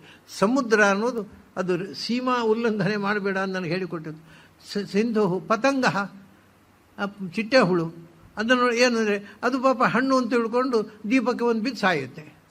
ನಮ್ಮದು ಹಾಗೆಲ್ಲ, ಯಾವುದೋ ನಾವು ಇದು ಒಳ್ಳೆಯ ರುಚಿ, ಇದು ಭೋಗದ ವಸ್ತು ಅಂತ ತಿಳ್ಕೊಂಡು ಬೆಂಕಿ ಬಿದ್ದು ಹಾಳಾಗ್ತೇವೆ. ಅದನ್ನು ನೋಡಿ ಕಲಿತೆ. ಪತಂಗ. ಆಮೇಲೆ ಮಧುಕೃತ್, ಜೇನು ನೊಣಗಳು, ಅವು ಜೇನನ್ನು ರಾಶಿ ಮಾಡ್ತವೆ. ಜೇನು ಗೂಡು ಮಾಡಿ ಅದರಲ್ಲಿ ಜೇನು ರಸ ತುಂಬಿ, ಯಾಕೆಂದರೆ ಇವತ್ತಿನ ತನಕ ಯಾವ ವಿಜ್ಞಾನಿಗಳು ಜೇನು ಮಾಡಲಿಕ್ಕೆ ಗೊತ್ತಿಲ್ಲ, ಅದು ಜೇನು ಹುಳವೇ ಮಾಡಬೇಕು. ಮತ್ತು ಅದು ಕುಡಿಲಿಕ್ಕೆ ಗೊತ್ತಿದೆ ವಿಜ್ಞಾನಿಗಳಿಗೆ, ಆದರೆ ಜೇನು ಕ್ರಿಯೇಟ್ ಮಾಡೋದು ಹೇಗೆ, ಹೂವಿನ ರಸ ತೆಗೆದು ಅದನ್ನು ಜೇನಾಗಿ ಮಾಡೋದು ಹೇಗೆ, ಅದು ಜೇನು ನೊಣಕ್ಕೆ ಗೊತ್ತು, ವಿಜ್ಞಾನಿಗಳಿಗೆ ಗೊತ್ತಿಲ್ಲ. ಆಮೇಲೆ ಮಧುಕೃತ, ಜೇನಿನ ಬಿಹೈವ್, ಗೂಡು ಮಾಡಿ ಜೇನು ತಯಾರು ಮಾಡ್ತವೆ. ಮಾಡಿದರೆ ಫಲ ಏನು, ಯಾರೋ ಒಬ್ಬ ಬರ್ತಾನೆ, ಆ ಜೇನನ್ನು ಗುದ್ದಿ ಆ ಪ್ರಾಣಿಗಳೆಲ್ಲ ಸಾಯಿಸಿ ಜೇನು ತಗೊಂಡು ಹೋಗ್ತಾನೆ. ಅದನ್ನ ಹೀಗೆ ಆದರೆ ನಾನು ಕಲಿತದ್ದೇನು ಅಂದರೆ, ಎಲ್ಲ ಕಡೆ ಏನು ಒಳ್ಳೆಯದಿದೆ ಅದನ್ನು ಸಂಗ್ರಹಿಸಬೇಕು. ಹೇಗೆ ಅಂದರೆ, ಎಲ್ಲಿ ಪುಷ್ಪದ ರಸ ಮಧುರವಾದ್ದೆ ಅದನ್ನೆಲ್ಲ ಸಂಗ್ರಹ ಮಾಡಿ ಅದು ಜೇನು ಮಾಡುತ್ತೆ. ಆ ಹುಳದಿಂದ ನಾನು ಕಲಿತೆ ಸರ್ವತಃ ಸಾರಮಾದದ್ಯಾತಂದು. ಎಲ್ಲಿ ಒಳ್ಳೆಯದಿದೆ ಅದನ್ನು ಗ್ರಹಿಸಬೇಕು, ಒಳ್ಳೆಯದಿಲ್ಲದನ್ನು ಬಿಟ್ಟುಬಿಡಬೇಕು. ಪತಂಗ ಮಧುಕೃತ್. ಗಜ, ಆನೆ ಕೂಡ ಜಗಳಾಡಿಕೊಂಡು ಅದು ಹೊಂಡಕ್ಕೆ ಬಿದ್ದು ಕೆಡ್ಡಕ್ಕೆ ಬಿದ್ದು ಸೋಲುವುದನ್ನು ನೋಡಿ. ಅದು ಅತ್ಯಂತ ಬಲಿಷ್ಠವಾದ ಪ್ರಾಣಿ, ಅದಕ್ಕೆ ತನ್ನ ಶಕ್ತಿಯ ಎಚ್ಚರ ಇಲ್ಲದೆ ಒಬ್ಬ ದುರ್ಬಲನಾದ ಮಾಹುತನಿಗೆ ಹೆದರಿ ಬದುಕುತ್ತೆ. ಅದು ಅವನು ಬೆತ್ತದಿಂದ ಹೊಡೆದರೆ ಬೆಕ್ಕುಗೂ ಹಾಗೆ ಅವನು ಹಿಡಿದು ಹಾಕುಡಿತದೆ. ಏನು ಅಂದರೆ, ಅದಕ್ಕೆ ಅದರ ಸಾಮರ್ಥ್ಯದ ಅರಿವಿಲ್ಲ. ಆ ಮಾವುತ ನನಗಿಂತ ಬಲಿಷ್ಠ ಅಂತ ತಿಳ್ಕೊಂಡು ಬಿಟ್ಟಿದೆ. ಅದು ಆ ಒಂದು ದಿನ ಯಾವತ್ತೋ ಮಾವುತ ನನಗಿಂತ ದುರ್ಬಲ, ಅವನಿಗೆ ನಾನು ಅವನು ಹೇಳಿದಾಗ ನಾನು ಕೇಳಬೇಕಾಗಿಲ್ಲ ಅನ್ನೋ ಬುದ್ಧಿ ಬಂದರೆ ಯಾವ ಮಾವುತರಿಗೂ ಉಳಿಗಾಲ ಇಲ್ಲ. ಬಟ್ ಪಾಪ ಅವರ ಹೆಡ್ಡತನವೇ ಮಾವುತರಿಗೆ ಸಂಪತ್ತು. ಬಟ್ ಅವು ಹಾಗೆ ಹೆಡ್ಡತನ ಮಾಡಿ ಕೆಡ್ಡಕ್ಕೆ ಬಿದ್ದು ತಮ್ಮನ್ನು ತಾವು ಸೋತು ಶರಣಾಗ್ತವೆ. ಆನೆ ಹಾಗೆ ನಾವಿರಬಾರ್ದು. ಹೀಗೆ ಒಂದೊಂದೇ ನೋಡಿ ಹೇಳ್ತಾನೆ. ಗಜಃ. ಆಮೇಲೆ ಮಧುಹ, ಅದೇ ಜೇನುಗಳನ್ನು ಕೊಂದು ಅದನ್ನು ಮಾರಾಟ ಮಾಡುವ. ಆಮೇಲೆ ಮಧುಹ. ಹರಿಣ, ಜಿಂಕೆಗಳು ಏನು ಅಂದರೆ, ಹಿಂದೆ ಜಿಂಕೆಗಳನ್ನು ಹಿಡೀಲಿಕ್ಕೆ ಒಂದು ಟೆಕ್ನಿಕ್ ಇತ್ತು, ಈಗ ಅದು ಗೊತ್ತಿಲ್ಲ. ಈಗ ಶೂಟ್ ಮಾಡೋದು ಒಂದೇ, ಈಗ ಸಾಯಿಸುವುದನ್ನು ಶೂಟ್ ಮಾಡೋದು. ಟೆರರಿಸ್ಟ್ ಆಗಿಬಿಟ್ರೆ ದೊಡ್ಡ ಲೀಡರ್ ಅವ ದೇಶದ ಪ್ರಪಂಚಕ್ಕೆ, ಅಲ್ಲಿ ಶೂಟ್ ಮಾಡ್ತಿದ್ರು. ಈಗ ಹಿಂದೆ ಜಿಂಕೆಯನ್ನು ಶೂಟ್ ಮಾಡ್ತಿರಲಿಲ್ಲ. ಜಿಂಕೆಯನ್ನು ಹಿಡಿದು ಹೇಗೆ ಅಂದರೆ, ಅದಕ್ಕೊಂದು ಮ್ಯೂಸಿಕ್ ಇದೆ. ಅದಕ್ಕೆ ನಾನು ಹಿಂದೆ ಕೂಡ ಇಲ್ಲಿ ಹೇಳಿದ್ದೆ ಅದನ್ನು. ಅದಕ್ಕೆ ಕನ್ನಡದಲ್ಲಿ ಗೋರಿ ಅಂತ ಹೇಳೋದು. ಗೋರಿ ಅಂತ ಒಂದು ಹಾಡು, ಅದು ಆ ಹಾಡಿನ ಟ್ಯೂನ್ ಕೇಳಿದವುಗಳೇ ಜಿಂಕೆಗಳು ಎಲ್ಲಿದ್ದರೂ ಬರ್ತವೆ. ಬಂದವುಗಳೇ ಬಲೆ ಹಾಕಿ ಹಿಡಿದು ಬಿಡೋದು. ಅದು ಜಿಂಕೆಗಳು ಆ ಹಾಡಿನ ರಾಗಕ್ಕೆ ಬಲಿಯಾಗಿ ತಾವೇ ಬಲಿಯಾದೆವು ಅದಕ್ಕೆ. ಆದ್ದರಿಂದ ಜಿಂಕೆಗಳಂತೆ ನಾವು ಇದಕ್ಕೆ ಬಲಿಯಾಗಬಾರ್ದು, ಇನ್ನೊಬ್ಬರ ಸೆಳೆತಕ್ಕೆ ಬಲಿಯಾಗಬಾರ್ದು. ಮೀನು ನೋಡಿ, ಅವನ ತುದಿಗೆ ಏನೋ ಒಂದು ಹುಳ ಕಟ್ಟಿದ್ದ ಅಂತ ಆ ಮೀನನ್ನು ಕಚ್ಚಿಕೊಂಡು ಬಿಡುತ್ತೆ, ಅದನ್ನು ಕೊಂದು ತಿಂದು ಬಿಡ್ತಾರೆ. ಹೀಗೆ ನಮ್ಮನ್ನು ನಾವು ಸಾಯಿಸಬಾರ್ದು. ಹರಿಣೋ ಮೀನಃ. ಎಲ್ಲಕ್ಕಿಂತ ಅದ್ಭುತ ನಾನು ಕಲಿತದ್ದು ಒಬ್ಬ ಹೆಣ್ಮಗಳಿಂದ ಕಲಿತೆ. ಮನುಷ್ಯರಲ್ಲಿ ಅದೇ ಪಂಡಿತರಿಂದ ಪಾಠ ಕಲಿಯಲಿಲ್ಲ. ಆದ್ದರಿಂದ ನಾನು ಶಾಲು ಗೀಲು ಬಂಗಾರದ ಪದಕ ಏನೂ ಇಲ್ಲ ನನಗೆ, ಕೌಪಿನ ಮಾತ್ರ. ಒಬ್ಬಳು ಹೆಣ್ಮಗಳು, ಅವಳಿಂದ ಕಲಿತೆ. ಯಾರು ಅವಳ ಹೆಸರು? ಯಾವ ಹೆಣ್ಮಗಳು? ಒಬ್ಬಳು ವೇಶ್ಯೆಯಿಂದ ಕಲಿತೆ ಅಂತಾನೆ. ಇದು ಅದ್ಭುತ. ಅವನು ಹೇಳ್ತಾನೆ, ನನಗೆ ಪಾಠ ಕಲಿಸಿದವಳು ಒಬ್ಬ ವೇಶ್ಯೆ ಹೊರತು ಯಾವಳೇ ಒಬ್ಬ ಅಲ್ಲ. ಪಿಂಗಳ ಅಂತ ಅವಳ ಹೆಸರು. ಬಹಳ ದೊಡ್ಡ ದೈವ ಭಕ್ತಿಯಾಗಿ ಮತ್ತು ಅವಳು ದೊಡ್ಡ ವ್ಯಕ್ತಿ ಆದಳು. ಆದರೆ ಅವಳು ಮೊದಲು ದಂಧೆ ಇದ್ದದ್ದು ವೇಶ್ಯಾವೃತ್ತಿ. ಅವನು ತಿಂಗಳ ನಾನು ನೋಡ್ತಾ ಇದ್ದೆ, ದಿನಾಲೂ ರಾತ್ರಿ ಹೊತ್ತು ಬಾಗಿಲು ಕಾಯೋದು, ಯಾರು ಗಿರಾಕಿಗಳು ಬರ್ತಾರೆ ಅಂತ. ಇದು ಅವನ ಕತೆ ಹೇಳ್ತಾನೆ ಆ ಅವಧೂತ. ಬಾಗಿಲು ಕಾಯ್ತಾ ಇರ್ತಿದ್ದಂತೆ. ಮೊದಲೆಲ್ಲ ಗಿರಾಕಿಗಳು ಬರ್ತಿದ್ರು, ವಯಸ್ಸಾಯ್ತು ಅವಳಿಗೆ. ಆಮೇಲೆ ಬಾಗಿಲು ಕಾಯೋದು ಮಾತ್ರ ಯಾರೂ ಬರಲಿಲ್ಲ. ಕಡೆಗೆ ಅವಳಿಗೆ ಜ್ಞಾನೋದಯ ಆಯಿತು, ನಾನು ಸುಮ್ಮನೆ ಯಾವ್ಯಾವುದೋ ಗಿರಾಕಿಗಳಿಗೋಸ್ಕರ ಬಾಗಿಲು ಕಾದೆ, ಅನ್ಯಾಯ ಆಗೋಯ್ತು ನನ್ನ ಜೀವನ ಅಂತ ಪಶ್ಚಾತ್ತಾಪ ಆಯಿತು ಅವಳಿಗೆ. ಆಶಾ ಹಿ ಪರಮಂ ದುಃಖಂ ನೈರಾಶ್ಯಂ ಪರಮಂ ಸುಖಂ. ನಮಗೆ ದುಃಖಕ್ಕೆ ಕಾರಣವೇ ಇನ್ನೂ ಬೇಕು ಅನ್ನೋ ಆಸೆ. ನಾವು ಯಾವ ಆಸೆಯನ್ನು ಪಡೆದೆ ಏನು ಸಿಕ್ಕಿತೋ ಅದರಲ್ಲಿ ಬದುಕುವಂತ ತೀರ್ಮಾನ ಮಾಡಿದರೆ ದುಃಖವೇ ಆಗೋದಿಲ್ಲ ಮನುಷ್ಯನಿಗೆ ಅಂತ ಕಂಡುಕೊಂಡ್ರು. ನಾನು ಕಲಿತದ್ದು ಪಿಂಗಳೆಯಿಂದ ಈ ಫಿಲಾಸಫಿ. ನಾವು ಬಯಸಬಾರದು, ಯಾಕೆಂದರೆ ನೀವು ಎಕ್ಸ್ಪೆಕ್ಟ್ ಮಾಡ್ತೇವೆ, ನಾವು ಎಕ್ಸ್ಪೆಕ್ಟ್ ಮಾಡೋದು ಬರೋಲ್ಲ, ಹಾಗೇನಾದ್ರೆ disappointment. So expectation leads to disappointment. ನಾವು ಒಂದನ್ನು ನಿರೀಕ್ಷೆ ಮಾಡಿದರೆ ಅದು ಸಿಗದೇ ಇದ್ದಾಗ ಆಗೋದು ನಿರಾಶೆ. ಅದಕ್ಕೆ ಯಾವುದನ್ನು ಆಸೆ ಪಡದೇ ಇದ್ದರೆ ಏನು ಸಿಕ್ಕಿತೋ ಅದರಲ್ಲಿ ಖುಷಿಯಾಗಿರ್ತೇನೆ, ನಾನು ಏನನ್ನು ಬಯಸುವುದಿಲ್ಲ. ಅದು ಸುಖದ ಮೂಲ ಸೂತ್ರ. ನೋಡಿ, ಈ ಎಲ್ಲ ಕಥೆಗಳ ಮೂಲಕ ಉದ್ದವರಿಗೆ ಕೃಷ್ಣ ಟ್ರೈನಿಂಗ್ ಮಾಡ್ತಾ ಇದ್ದಾರೆ. ಒಬ್ಬಳು ವೇಶ್ಯೆಯಿಂದ ನಾನು ಇದನ್ನು ಕಲಿತೇನೆ. ಆಮೇಲೆ ಹರಿಣೋಮಿನ ಪಿಂಗಳ ಕುರರಹ, ಒಂದು ಹಕ್ಕಿ. ಕುರರ ಅಂದರೆ ಒಂದು ಸಣ್ಣ, ಈ ಮೀನುಚುಳ್ಳಿ ಅಂತ ಹೇಳ್ತೇವಲ್ಲ, ಮೀನನ್ನು ಮೇಲಿನಿಂದ ಹಾರಿ ಹಿಡ್ಕೊಂಡು ಹೋಗುತ್ತೆ, ಸಣ್ಣ ಹಕ್ಕಿ ಅದು. ಅದೇನಾಯಿತು, ಅದು ಮೀನು ಹಿಡಿಯೋದು, ಮೀನು ದೊಡ್ಡ ಹಕ್ಕಿ ಹಿಡ್ಕೊಂಡು ಅದನ್ನೇ ಹಿಡಿದುಬಿಟ್ಟು ಆ ಮೀನನ್ನು ಅಪಹಾರ ಮಾಡೋದು. ಆಮೇಲೆ ಅರ್ಭಕಃ, ನಾನು ಪಾಠ ಕಲಿತದ್ದು ಒಂದು ವೇಶ್ಯೆಯಿಂದ, ಮತ್ತೊಂದು ತೊಟ್ಟಿಲಲ್ಲಿ ಮಲಗಿರುವ ಮಗುವಿನಿಂದ ಅಂತಾರೆ. ಅದೇನು ಅಂದರೆ ನೋಡಿ, ಅದರಲ್ಲಿ ಚಾಯ್ಸ್ ಇಲ್ಲ. ನಮಗೆ ಆ ಚಾಯ್ಸ್ ಇರೋದು, ಇದು ಬೇಕು ಇದು ಬೇಡ ಅಂತ ಬಂದಾಗಲ್ವ ದುಃಖ ಆಗೋದು. ಅದಕ್ಕೆ ಏನು ಬಂದರೂ ಆಗುತ್ತೆ ಅದು. ಅದಕ್ಕೆ ಇದು ಬೇಕು, ಇವನೊಂದು ಬೇಡ, ಅವನು ಶತ್ರು, ಇವನು ಮಿತ್ರ, ಅದು ಇಲ್ಲವೇ ಇಲ್ಲ. ಯಾರು ಬಂದರೂ ಅದು ಕೈಕಾಲು ಆಡಿಸಿ ನಕ್ಕು ಖುಷಿಯಾಗಿರ್ತದೆ. ಮಗುವಿನಂತೆ ಚಾಯ್ಸ್ಲೆಸ್ ಆಗಿರಬೇಕು. ಅದನ್ನು ಮಗುವನ್ನು ನೋಡಿ ಕಲಿತೆ ಅಂತಾನೆ ಅರ್ಭಕಃ. ಆಮೇಲೆ ಮತ್ತೊಂದು ಕಲಿತದ್ದು ಒಬ್ಬಳು ಹುಡುಗಿಯಿಂದ, ಕುಮಾರಿ. ಅವಳೇನು ಅಂದರೆ ಅವಳು ಕೈ ತುಂಬ ಬಳೆ ಹಾಕ್ಕೊಂಡಿದ್ದಂತೆ. ಅಲ್ಲಿ ಒಬ್ಬ ಗೆಸ್ಟ್ ಬಂದರು, ಮನೆಯಲ್ಲಿ ಅವಳೊಬ್ಬಳೇ ಇದ್ದದ್ದು. ಇನ್ನು ಅವ್ರು ಏನು ಮಾಡೋದು ಅಂದೆ, ನೀವು ಊಟ ಮಾಡ್ಕೊಂಡು ಹೋಗಿ ಅಂತ ಹೇಳಿದಂತೆ. ಆಯಿತು ಅಂತ ಕೂತ್ಬಿಟ್ಟ ಅವ. ಈ ಅಕ್ಕಿ ಇಲ್ಲ ಮನೆಯಲ್ಲಿ, ಕೆಳಗೆ ಭತ್ತ ಕುಟ್ಟಬೇಕು, ಭತ್ತ ಕುಟ್ಟಿ ಅಕ್ಕಿ ಮಾಡಿ ಆಮೇಲೆ ಅಡುಗೆ ಮಾಡಬೇಕು. ಭತ್ತ ಕುಟ್ಟಲಿ ಇಷ್ಟು ಮಾಡಿದ್ದೆ. ಭತ್ತ ಕುಟ್ಟುವಾಗ ಈ ಬಳೆ ಇತ್ತಲ್ಲ, ಅದು ಕಿಣಿಗಿಣಿ ಶಬ್ದ ಆಗೋದು ಅವನಿಗೆ ಗೊತ್ತಾಗುತ್ತೆ. ನಾನು ಭತ್ತ ಕುಟ್ಟುವುದು ಅವನಿಗೆ ಗೊತ್ತಾಗುತ್ತಲ್ಲ ಅಂತ ಒಂದೊಂದೇ ಬಳೆ ತೆಗೆದ್ಲಂತೆ. ಎಲ್ಲ ಬಳೆ, ಎರಡೇ ಬಳೆ ಇಟ್ಟುಕೊಂಡು ಅದು ಕೂಡ ಗಿಣಿಗಿಣಿ ಮಾಡಿ. ಕಡೆ ಒಂದು ಹೇಳಿದ, ಬಹುಜನ ಇದ್ದರೆ ವಿರೋಧ, ಇಬ್ಬರು ಇದ್ದರೆ ಹಾಳು ಹರಟೆ, ಒಬ್ಬರೇ ಇರಬೇಕು ಅಂತ, ಏಕಾಕಿಯಾಗಿ ಬದುಕಬೇಕು ಅನ್ನೋದು. ಅವಳು ಒಂದೇ ಬಳೆ ಹಾಕ್ಕೊಂಡು ಮತ್ತೆ ಹಾಕಿ. ಆ ಹುಡುಗಿಯನ್ನು ನೋಡಿ ನಾನು ಇದನ್ನು ಕಲಿತೆ. ಹೆಚ್ಚು ಬಹುಜನ ಸೇರಿದಾಗ ಜಗಳ, ಇಬ್ಬರು ಸೇರಿದಾಗ ಹಾಳು ಹರಟೆ, ಒಬ್ಬರೇ ಇರಬೇಕು, ಏಕಾಕಿಯಾಗಿ ಏಕಾಂತವಾಸಲ್ಲಿ ಇರಬೇಕು ಅನ್ನೋದನ್ನು ಕಲಿತೆ. ಕುಮಾರಿ. ಆಮೇಲೆ ಶರಕೃತ್, ಬಾಣ ಬಿಡುವವನು. ಬಾಣ ಬಿಡುವವನಿಗೆ ಏಕಾಗ್ರತೆ, ಅವನಿಗೆ ಎದುರಿನ ವಸ್ತುವಿನ ಏಕಾಗ್ರತೆ ಅಂದರೆ ಬಾಣ ಬಿಡಲಿಕ್ಕೆ ಆಗೋದಿಲ್ಲ. ಈಗ ಮಹಾಭಾರತದ ಕಥೆ ಬರುತ್ತಲ್ಲ, ಮರದ ತುದಿಯಲ್ಲಿ ಒಂದು ಹಕ್ಕಿಯನ್ನಿಟ್ಟು ಆ ಹಕ್ಕಿಯ ಕಣ್ಣಿಗೆ ಬಾಣ ಬಿಡುವಂತ ದ್ರೋಣಾಚಾರ್ಯರು. ಯಾರಿಗೂ ಕೂಡ ಗೊತ್ತಾಗೋದಿಲ್ಲ ಅದು ಬಾಣ. ಯಾಕೆಂದರೆ ಅವ್ರು ಕೇಳ್ತಾರೆ, ಏನು ಮರ ಕಾಣುತ್ತೋ? ಕಾಣುತ್ತೆ. ಹಕ್ಕಿ ಕಾಣುತ್ತೆ, ಎಲ್ಲ ಕಾಣುತ್ತೆ. ಹಾಗೆ ನೀನಾಗೋದಿಲ್ಲ, ಹೋಗು.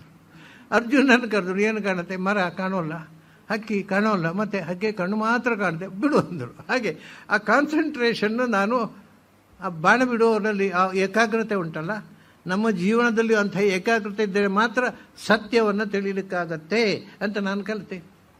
ನೋಡಿ, ಅವನು ಯಾರು ಪಂಡಿತರ ಹತ್ರ ಹೋಗಲೇ ಇಲ್ಲ, ಇದೇ ಪ್ರಕೃತಿಯಿಂದ ಪಾಠ. ಆಮೇಲೆ ಸರ್ಪದಿಂದ ಪಾಠಕ್ಕೆ ಏನಿದೆ, ಅದು ಮನೆ ಕಟ್ಟುವುದೇ ಇಲ್ಲ, ಯಾವುದೋ ಹುತ್ತ ಕಟ್ಟುತ್ತೆ, ಅದ್ರಲ್ಲಿ ಹೋಗಿ ಕೂತ್ಬಿಡುತ್ತೆ.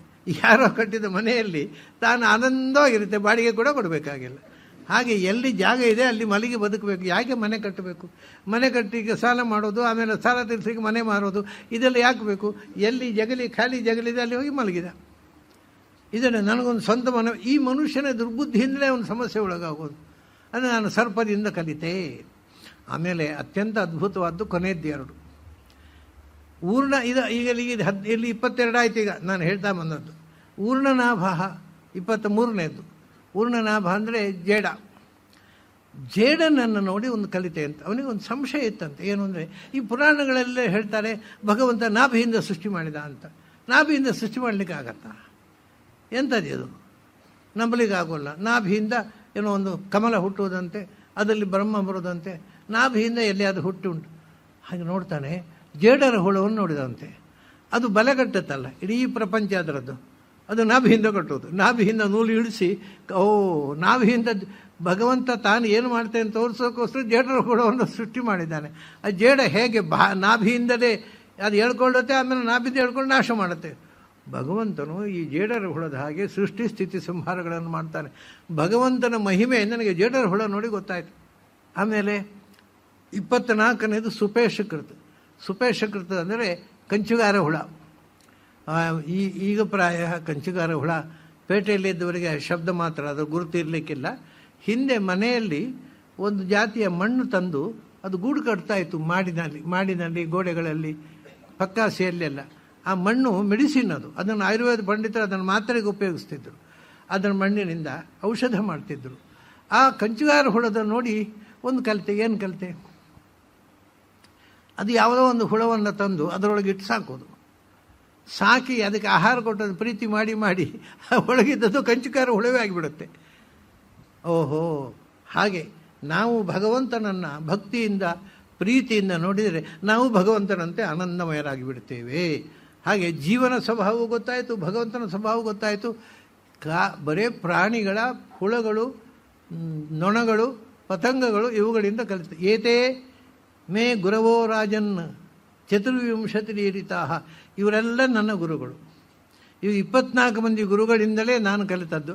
ನನಗೆ ಮತ್ತು ಯಾರೂ ನನಗೆ ಗುರುಗಳಿಲ್ಲ. ಯಾರ ಹತ್ರವೂ ಯಾವ ವಿದ್ವಾಂಸರ ಹತ್ರವೂ ಪಾಠ ಕೇಳದೇ ಇದ್ದರಿಂದ ನನಗೆ ಜ್ಞಾನ ಬಂತು. ಇರದೇ ಇದ್ದರೆ ಪಾಠ ಹೇಳಿದರೆ ನನಗೆ ಅಹಂಕಾರ ಬರ್ತಿತ್ತು. ಮತ್ತು ನನಗೆ ಯಾರು ಕರೀಲಿಲ್ಲ ಏನು, ಶಾಲು ಹೊದಿಸಲಿಲ್ಲ ಏನು, ಮಾನಪತ್ರ ಕೊಡಲಿ, ಇದೇ ರೋಗ. ಇವು ಯಾರು ನಿನಗೆ ಶಾಲೆ ಹಾಕು ಅಂತ ಹೇಳಿಕೊಡಲಿಲ್ಲ, ಅಹಂಕಾರವನ್ನು ಹೇಳಿಕೊಡಲಿಲ್ಲ. ಹಾಗಾಗಿ ಪ್ರಕೃತಿಯಿಂದ ನಾನು ಕಲಿತೆ. ನಾನು ನಿಜವಾಗಿ ನನಗೆ ಆನಂದ. ಈಗ ಯಾವ ಬಗ್ಗೆ ಅತೃಪ್ತಿ ಇಲ್ಲ. ನಾನು ಶಾಸ್ತ್ರ ಓದಿದ್ದರೆ, ಪಂಡಿತರ ಹತ್ರ ಪಾಠ ಕೇಳಿದರೆ ನನ್ನ ಅತೃಪ್ತಿಯೇ ಮುದ್ದೆ ಆಗಿಬಿಡ್ತಿದ್ದೆ. ಇದು ಬಹಳ ಅದ್ಭುತ. ಇದು ಅವನು ಯಾವ ಪಂಡಿತನ ಹತ್ರ ನಾನು ಪಾಠ ಕೇಳಲಿಲ್ಲ, ನಾನು ಪಾರಾದೆ, ನಾನು ಆನಂದವಾಗಿ ಬದುಕ್ತಾ ಇದ್ದೇನೆ ಅಂತ. ಏನು ಕೃಷ್ಣ ಕಥೆಯ ಮೂಲಕ ಏನೆಲ್ಲ ಎಚ್ಚರ ಕೊಡ್ತಾನೆ ನೋಡಿ. ನಾವು ದೊಡ್ಡ ಪಂಡಿತರದ ಪಾಠ ಕೇಳಿದ ಕೂಡಲೇ ನೀವು ದೊಡ್ಡ ವಿದ್ವಾಂಸರಾಗೋದಿಲ್ಲ, ನೀವು ದೊಡ್ಡ ನೀವು ಅನುಭವಿಸಬೇಕು, ಇದು ಸಂದೇಶ. ನಾವು ಪುಸ್ತಕ ಓದಿದರೆ ಪುಸ್ತಕ ಕೀಟ ಆಗ್ತೇವೆ ಅಷ್ಟೇ, ಪುಸ್ತಕದ ಹುಳುಗಳಾಗ್ತೇವೆ. ಅದಕ್ಕಿಂತ ಗೆದ್ದಲಾಗೋದು ವಾಸಿ ಪಂಡಿತನಾಗೋದಕ್ಕೆ ಅಂತ. ಅದನ್ನು ನೀವು ನಿಜವಾಗಿ ವಿದ್ವಾಂಸರಾಗಬೇಕಾಗಿದ್ದರೆ ನೀವು ಅನುಭವಿಸಬೇಕು. ಅನುಭವಿಸುವುದು ಪ್ರಕೃತಿಯ ಸಮೀಕ್ಷೆಯಿಂದ ಹೊರತು ಪುಸ್ತಕದಿಂದ ಅಲ್ಲ. ಇಷ್ಟು ಕಥೆ ಹೇಳಿ, ಇದು ಅವಧೂತನ ಕಥೆ. ಇದನ್ನು ಯದು ಕೇಳಿ ಅವನಿಗೆ ಸಂತೃಪ್ತನಾಗಿ ಅವನಿಗೆ ಸನ್ಮಾನ ಮಾಡಿ ಕಳಿಸಿದ. ಇನ್ನು ಮೇಲೆ ನನ್ನ ಉಪದೇಶ ಕೇಳುವಂತಾನೆ. ಇದು ಪೀಠಿಕೆ. ಈ ಪೀಠಿಕೆಯ ಮೇಲೆ ಅವನು ಗೀತೆಯನ್ನು ಕಟ್ಟುತ್ತಾನೆ ಕೃಷ್ಣ. ಎಷ್ಟು ಅದ್ಭುತ ನೋಡಿ. ಅದನ್ನ ಅವನು ಯಾವ ವಿದ್ವಾಂಸ ಇಲ್ಲೇ ಇಲ್ಲ. ಒಬ್ಬ ವೇಶ್ಯೆ, ಒಂದು ಮಗು, ಒಂದು ಹುಡುಗಿ, ಇವರೇ ಅಲ್ಲ ಅವನಿಗೆ ಪಾಠ ಹೇಳಿದವರು. ಮತ್ತೆಲ್ಲ ಪ್ರಕೃತಿ. ಸೊ ನಾವು ಪ್ರಕೃತಿಯ ಜೊತೆಗೆ ಬದುಕು, ಪ್ರಕೃತಿಯನ್ನು ನೋಡಿ ಕಲಿಯಿ, ಈ ವಿಕೃತಿಯನ್ನೇ ನಾಗರಿಕತೆ ಅಂತ ತಿಳ್ಕೊಂಡು ಭ್ರಮಿಸಬೇಡ. ಇಷ್ಟು ದೊಡ್ಡ ಸಂದೇಶವನ್ನು ಆ ಕಥೆಯ ಮೂಲಕ ಹೇಳಿ ಆಮೇಲೆ ಕೃಷ್ಣ ನಿಜವಾಗಿ ಇನ್ನೂ ನನ್ನ ಉಪದೇಶ ಮಾಡ್ತೇನೆ, ನನ್ನ ಗೀತೆ, ಉದ್ಧವ ಗೀತೆ. ಯಾಕೆಂದರೆ ಅದರಲ್ಲಿ ಒಂದು ಕಾರಣ ಇದೆ. ಶಾಸ್ತ್ರಕಾರ ಹೇಳ್ತಾರೆ, ಒಬ್ಬ ಗುರು ಉಪದೇಶ ಮಾಡುವುದಕ್ಕೆ ಮನುಷ್ಯರಿಂದ ಸಾಧ್ಯ ಇಲ್ಲ. ಒಬ್ಬೊಬ್ಬರು ಒಂದೊಂದು ಮಾಡ್ಬೋದು, ಆದರೆ ಎಲ್ಲವನ್ನು ಉಪದೇಶ ಮಾಡ್ತಕ್ಕ ಒಬ್ಬ ಗುರು ಇರುವುದು ಅಂದರೆ ಒಂದು ಚತುರ್ಮುಖ ಬ್ರಹ್ಮ, ಒಂದು ಭಗವಂತ. ಇದು ಭಗವಂತ ಇಷ್ಟೆಲ್ಲ ಹೇಳಿ ಇನ್ನು ನಾನು ಹೇಳ್ತೇನೆ, ಯಾಕೆಂದರೆ ನಾನು ಎಲ್ಲವನ್ನು ಹೇಳಬಲ್ಲವ ಅಂತ ನನ್ನ ಉಪದೇಶ ಕೇಳುವಂಥ ಉದ್ಧವ ಗೀತೆಯನ್ನು ಕೃಷ್ಣ ಪ್ರಾರಂಭ ಮಾಡಿದ. ಇಲ್ಲಿಗೆ ಇವತ್ತಿನ ಪ್ರಾರಂಭದ ಉಪನ್ಯಾಸವನ್ನು ಮುಗಿಸೋಣ. ಏನು ಹೇಳಿದ ಕೃಷ್ಣ, ಅದು ಅತ್ಯಂತ ಅದ್ಭುತವಾದ ಕೃಷ್ಣನ ಉದ್ಧವ ಗೀತೆಯನ್ನು ನಾವು ನಾಳೆ ದಿವಸ ಪ್ರಾರಂಭ ಮಾಡೋಣ. ಇವತ್ತು ಪೀಠಿಗೆಯ ಜೊತೆಗೆ ಮಂಗಲ ಮಾಡೋಣ. ನಿಮಗೆಲ್ಲರಿಗೂ ಅಭಿನಂದನೆಗಳು ಮತ್ತು ಅಭಿವಂದನೆಗಳು.